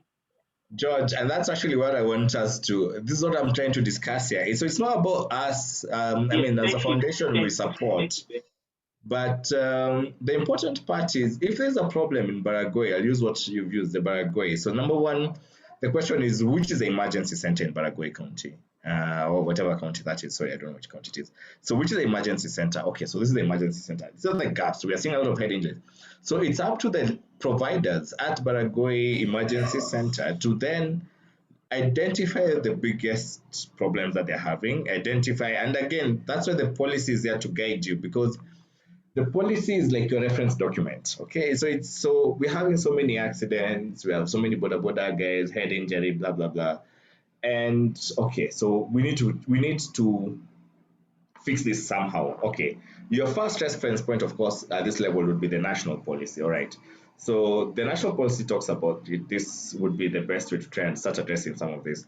Do we have a county policy or county plan on this? Okay. If not, okay. So how do we go ahead and develop a county plan? But also at facility level, what's our plan? So you need to be able to, number one, define the problem, define what an optimal solution would be, and have this properly documented, because then you go with this document to your local, even in fact you can even start with your MCA, because the MCAs are at the level of the wards. So you can either go directly to the county Department of Health, or you can go to the MCA and say, in this county, and I've seen in some places, MCAs are brought in, which is a good noble, but how does that fit into the whole system? So it's the people doing, I mean, we are doing our best to advocate at national and at county level, but the biggest advocates, the biggest people they know are you who works in those facilities. You're the people who are familiar with your problems. It's very hard for me sitting in Nairobi in a private facility to fully understand the emergency care challenges in Baragoi sub-county or Baragoi locality. So what we're doing is we will provide the guidance. The policy, national policy provides the guidance, but it is for you at ground level to look at this policy at your facility. And I think I'll always say is you start from your house. You don't go fix your neighbor's house when yours is the roof is pretty much not existing. So it's at your facility level. Are you meeting the basic requirements? If not, how do you address some of that at your facility level? Who do you need to talk to? Who do you need to advocate with? And then from facility, and then now you can go to your neighbor's facility that meets the similar requirements.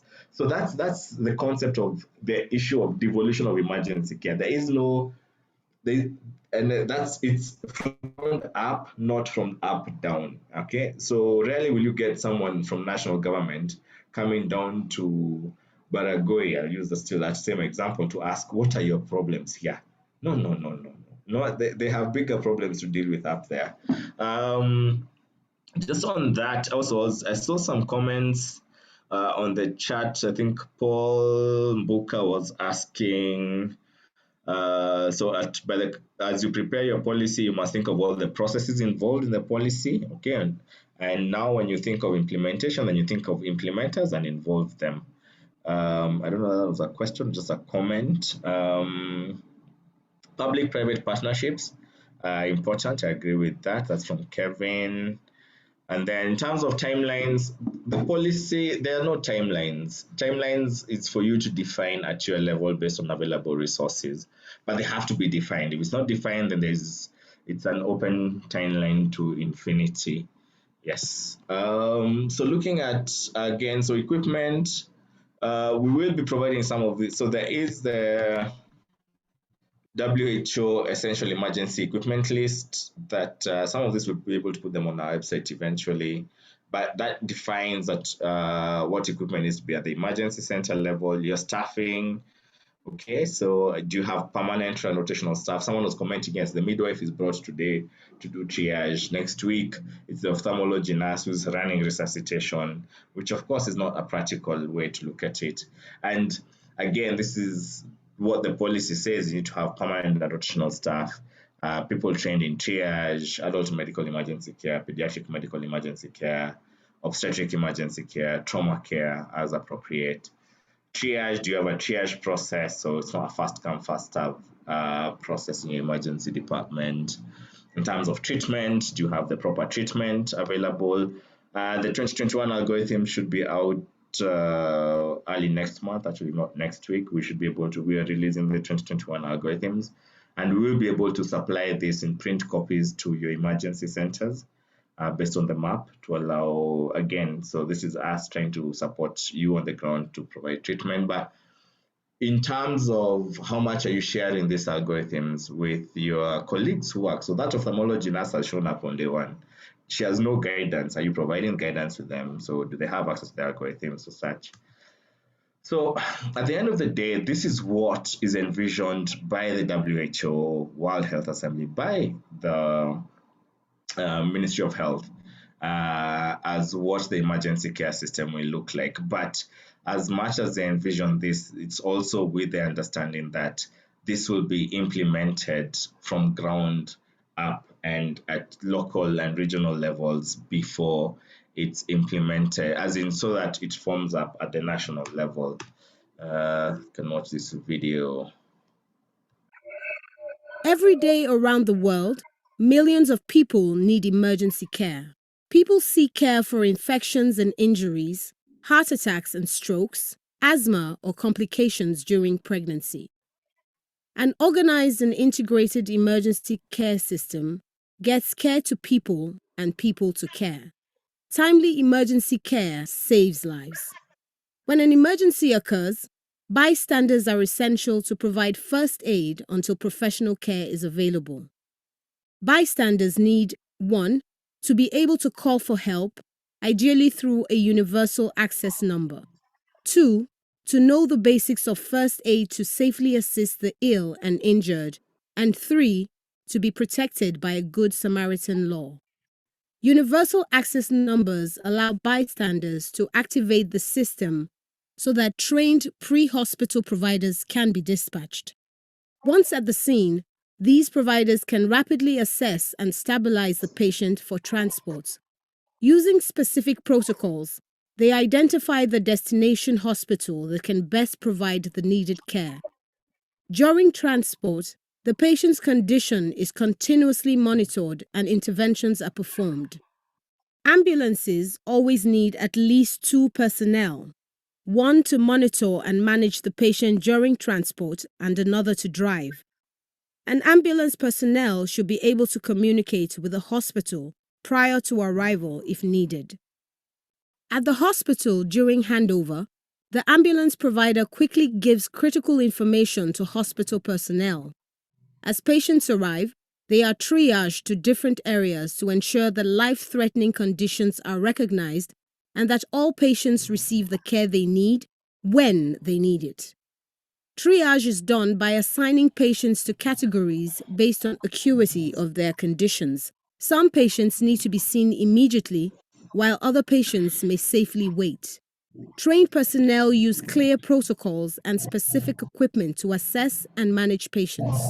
After initial care is provided in the emergency unit, patients might be admitted to other hospital units for further inpatient care, transferred to another facility, or discharged home after treatment. An effective emergency care system needs laws and regulations, protocols to guide hospital personnel, certifications to ensure compliance with standards, and processes for accreditation of the quality and safety of the services provided. There are several standard indicators that can be used to evaluate the performance of an emergency care system. These might include, for example, time intervals between key actions or clinical outcomes. This short video summarizes the following essential functions recommended by WHO for an emergency care system. These components can be implemented in every country in different ways depending on available resources. To learn more about WHO's tools for strengthening emergency care systems in countries, visit the WHO Emergency Care website. Remember, timely emergency care saves lives.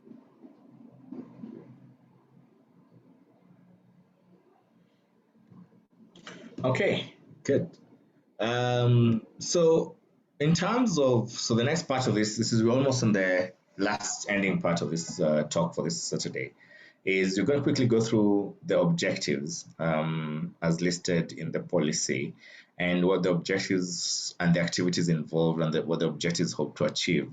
But before that, anyone with a burning comment, question at this point before we go down the object? There are 6 objectives and we'll break them down because these objectives is what then trickles down at individual facility level, at individual organizational level, at county level, and then of course now holistically within the national system. Any questions, comments?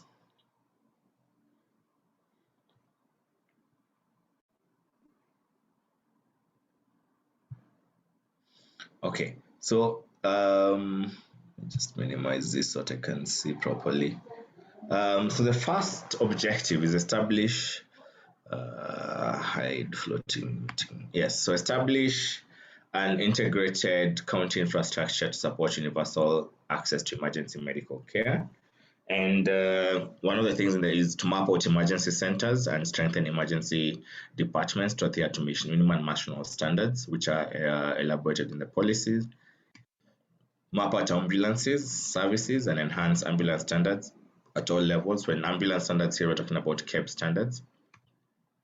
So establish emergency operations and ambulance dispatch centers. Okay, so this one's being done now at county level, where they have established already emergency operation centers.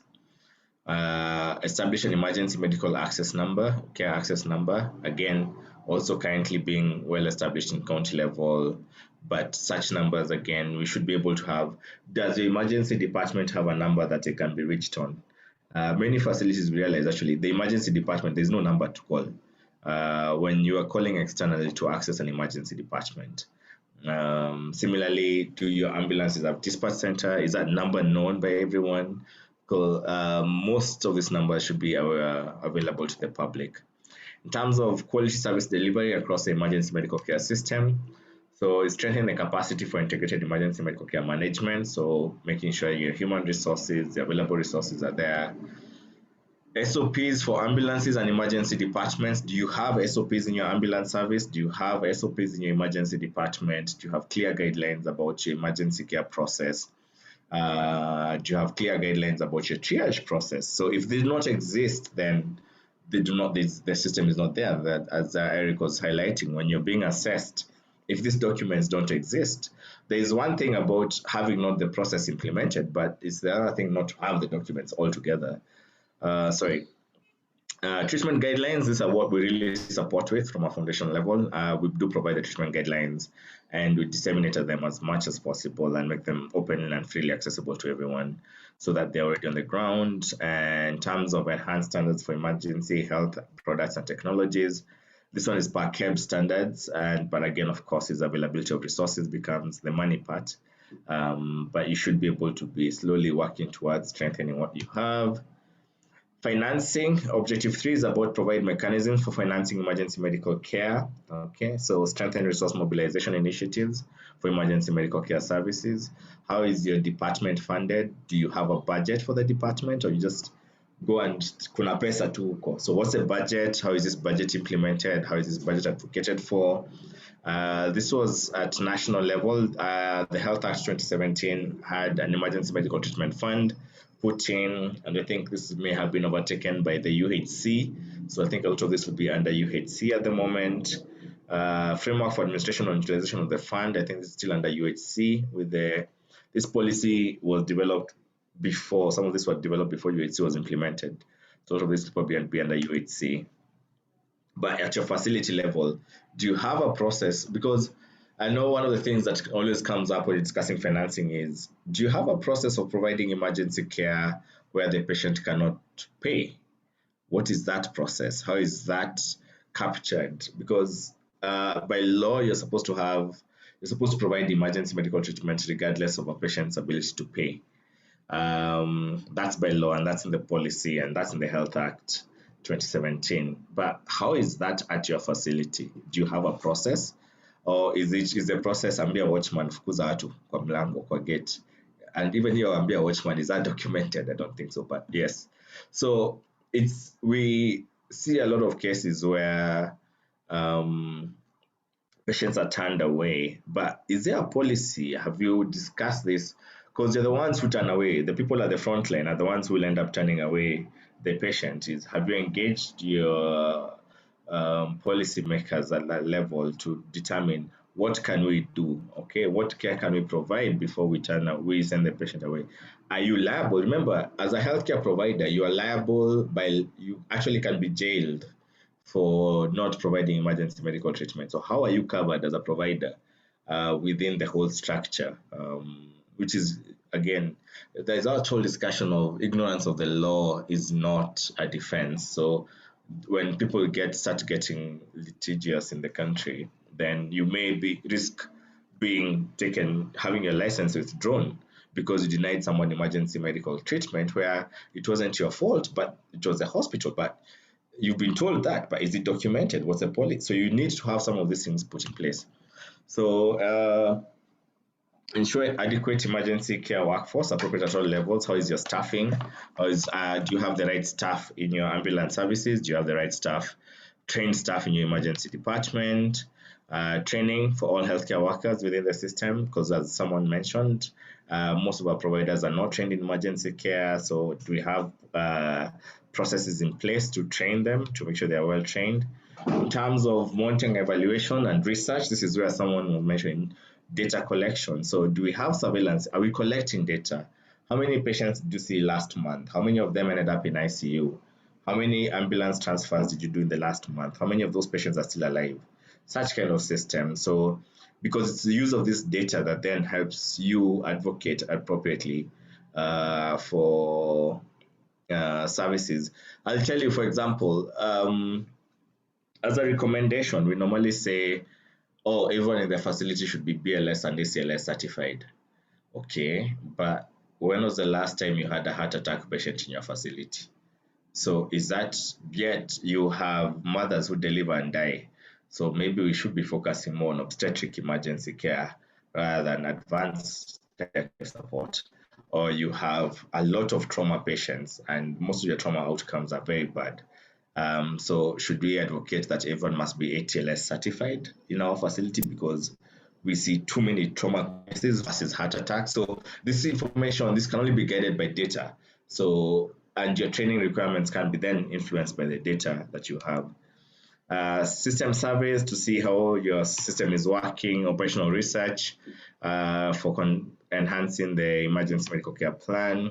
In terms of leadership and governance, this is one of the big gaps we identified, especially at public facility level, is there an emergency department? Because you go to most facilities, there's a department of surgery, there's a department of pediatrics, but is there an emergency department, or is that assumed casualty huko to those people who hang out there? So if there is no department, how do you establish yourselves as a department?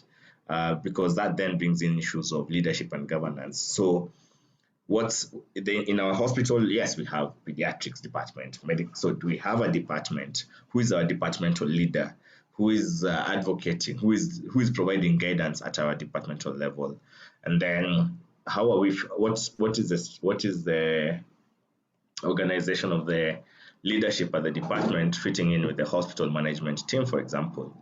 Okay, so governance and county mandates and functions, intergovernmental coordination. This is where we're dealing with the police and fire service and other services. And then norms and standards for emergency medical care in the county level. But what are the norms and standards for emergency medical care at your ambulance service? What's the norms and standards for emergency medical care at your county level? So this is what is envisioned as Kenya's emergency medical care system. And you can see yourselves as part of this system, but the optimization, development, and strengthening of this system is very much dependent on all of you people, the provider here, the provider there, the provider there, the nurse there, the provider there. All these people are the ones who will end up in that system. Otherwise, we'll just be saying services don't work and serikali saidia, or the government doesn't care, yet we are actually the ones supposed to be implementing the system and supporting the government in providing the system. Yes, feel free to contact us. Those are our contacts. Any last comments as we close this session? It's 11:30. Yes, remember, it's an open mic session, so it's good for us to have the discussion. I really appreciate those who contributed to the discussion today. But is there any last comments or any discussion or any questions? Daktari. Yes, go ahead, John. This is Amolo, just maybe an input. Yes. Just a concern. I wanted to say this, maybe as we work and also try to make sure that maybe in future we shall have kind of an emergency system that we want in this country. Yes. But as we all know that, historical, yes, global health policies mostly emphasized multiple, for example, on vertically oriented programs yes, that focus more on maternal health, for example, and the control of communicable childhood diseases. yes, And this has resulted in major public health agencies focusing their support mainly on selective programs that address priority diseases and activities, for example. yes. And as we all know that, unfortunately, the vertical programs do not encourage the development of strong and efficient healthcare delivery system. And this can be witnessed, for example, the weakness of this approach is most apparent during crises such as medical emergencies or incidents involving large numbers of casualties. Yes. And it's something that we do see in our country. We struggle a lot, for example, when there is an emergency that requires maybe proper handling of patient in emergency center. Yes. So maybe, I don't know, as you work on this, you will also consider that because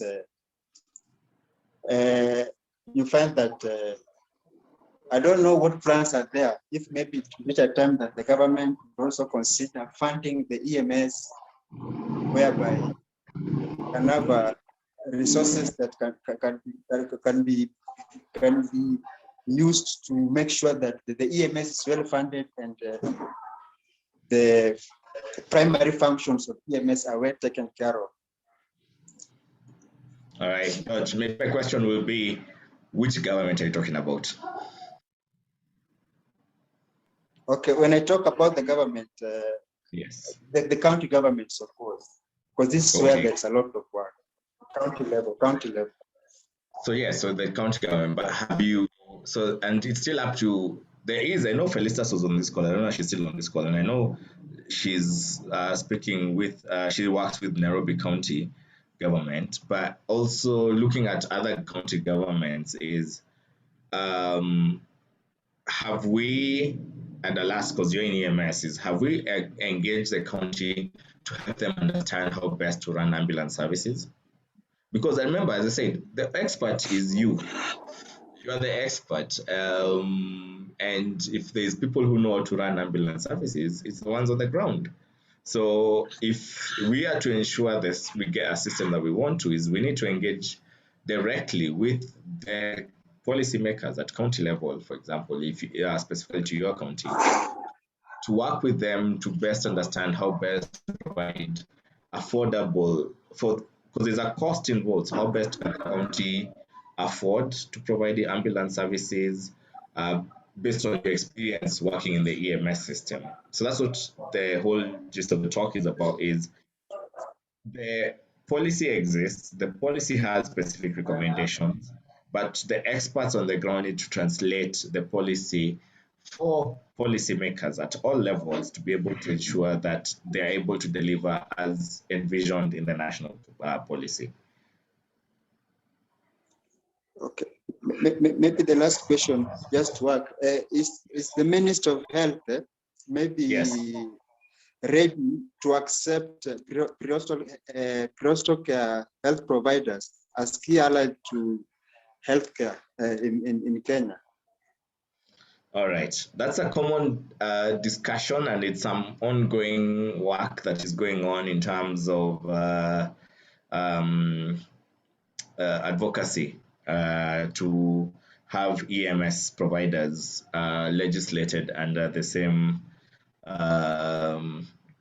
like the way doctors have the medical council, clinical officers have the CO council, nurses, the nursing council, and the rest.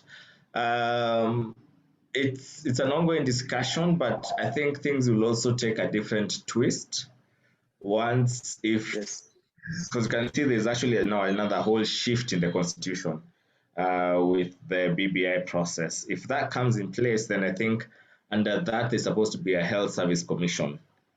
Now that will just change the whole, will shift the whole process again.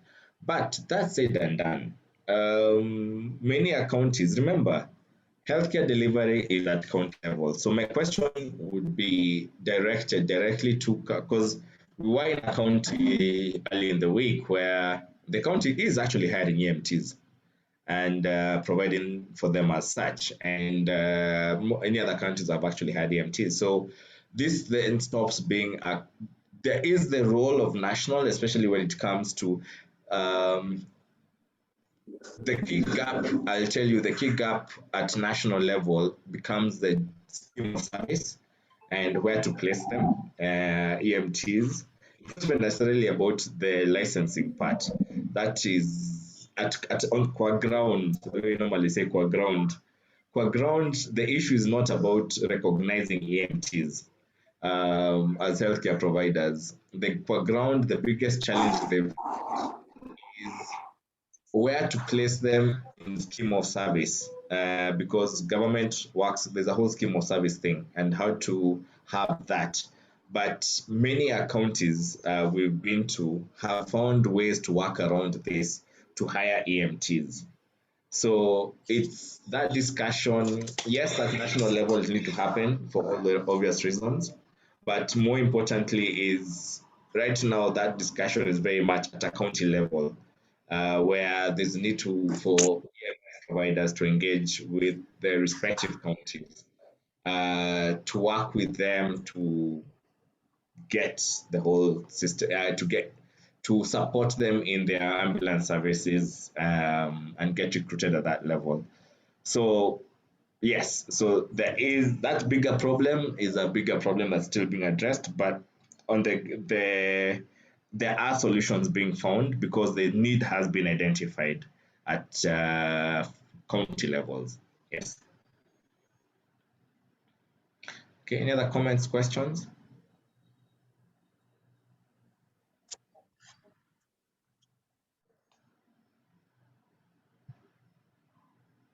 Okay. All right. If there are no more comments, questions, I really appreciate for all those who've engaged and all those who've participated in this month's talks. We will have the next talk at the end of next month. I just need the last Saturday, so that will be on the 26th of March. No, sorry, 27th of March. We will have the next talks. The topic will be circulated before.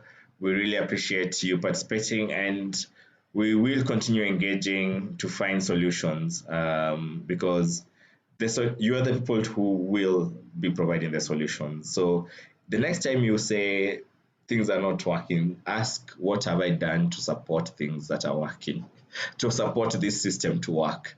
And all the best in your advocacy. Yes, so you stop saying Washira needs to, no. What are you doing yourself? And really appreciate everyone. Do enjoy your weekend, and thank you very much. We'll see you next time. Goodbye.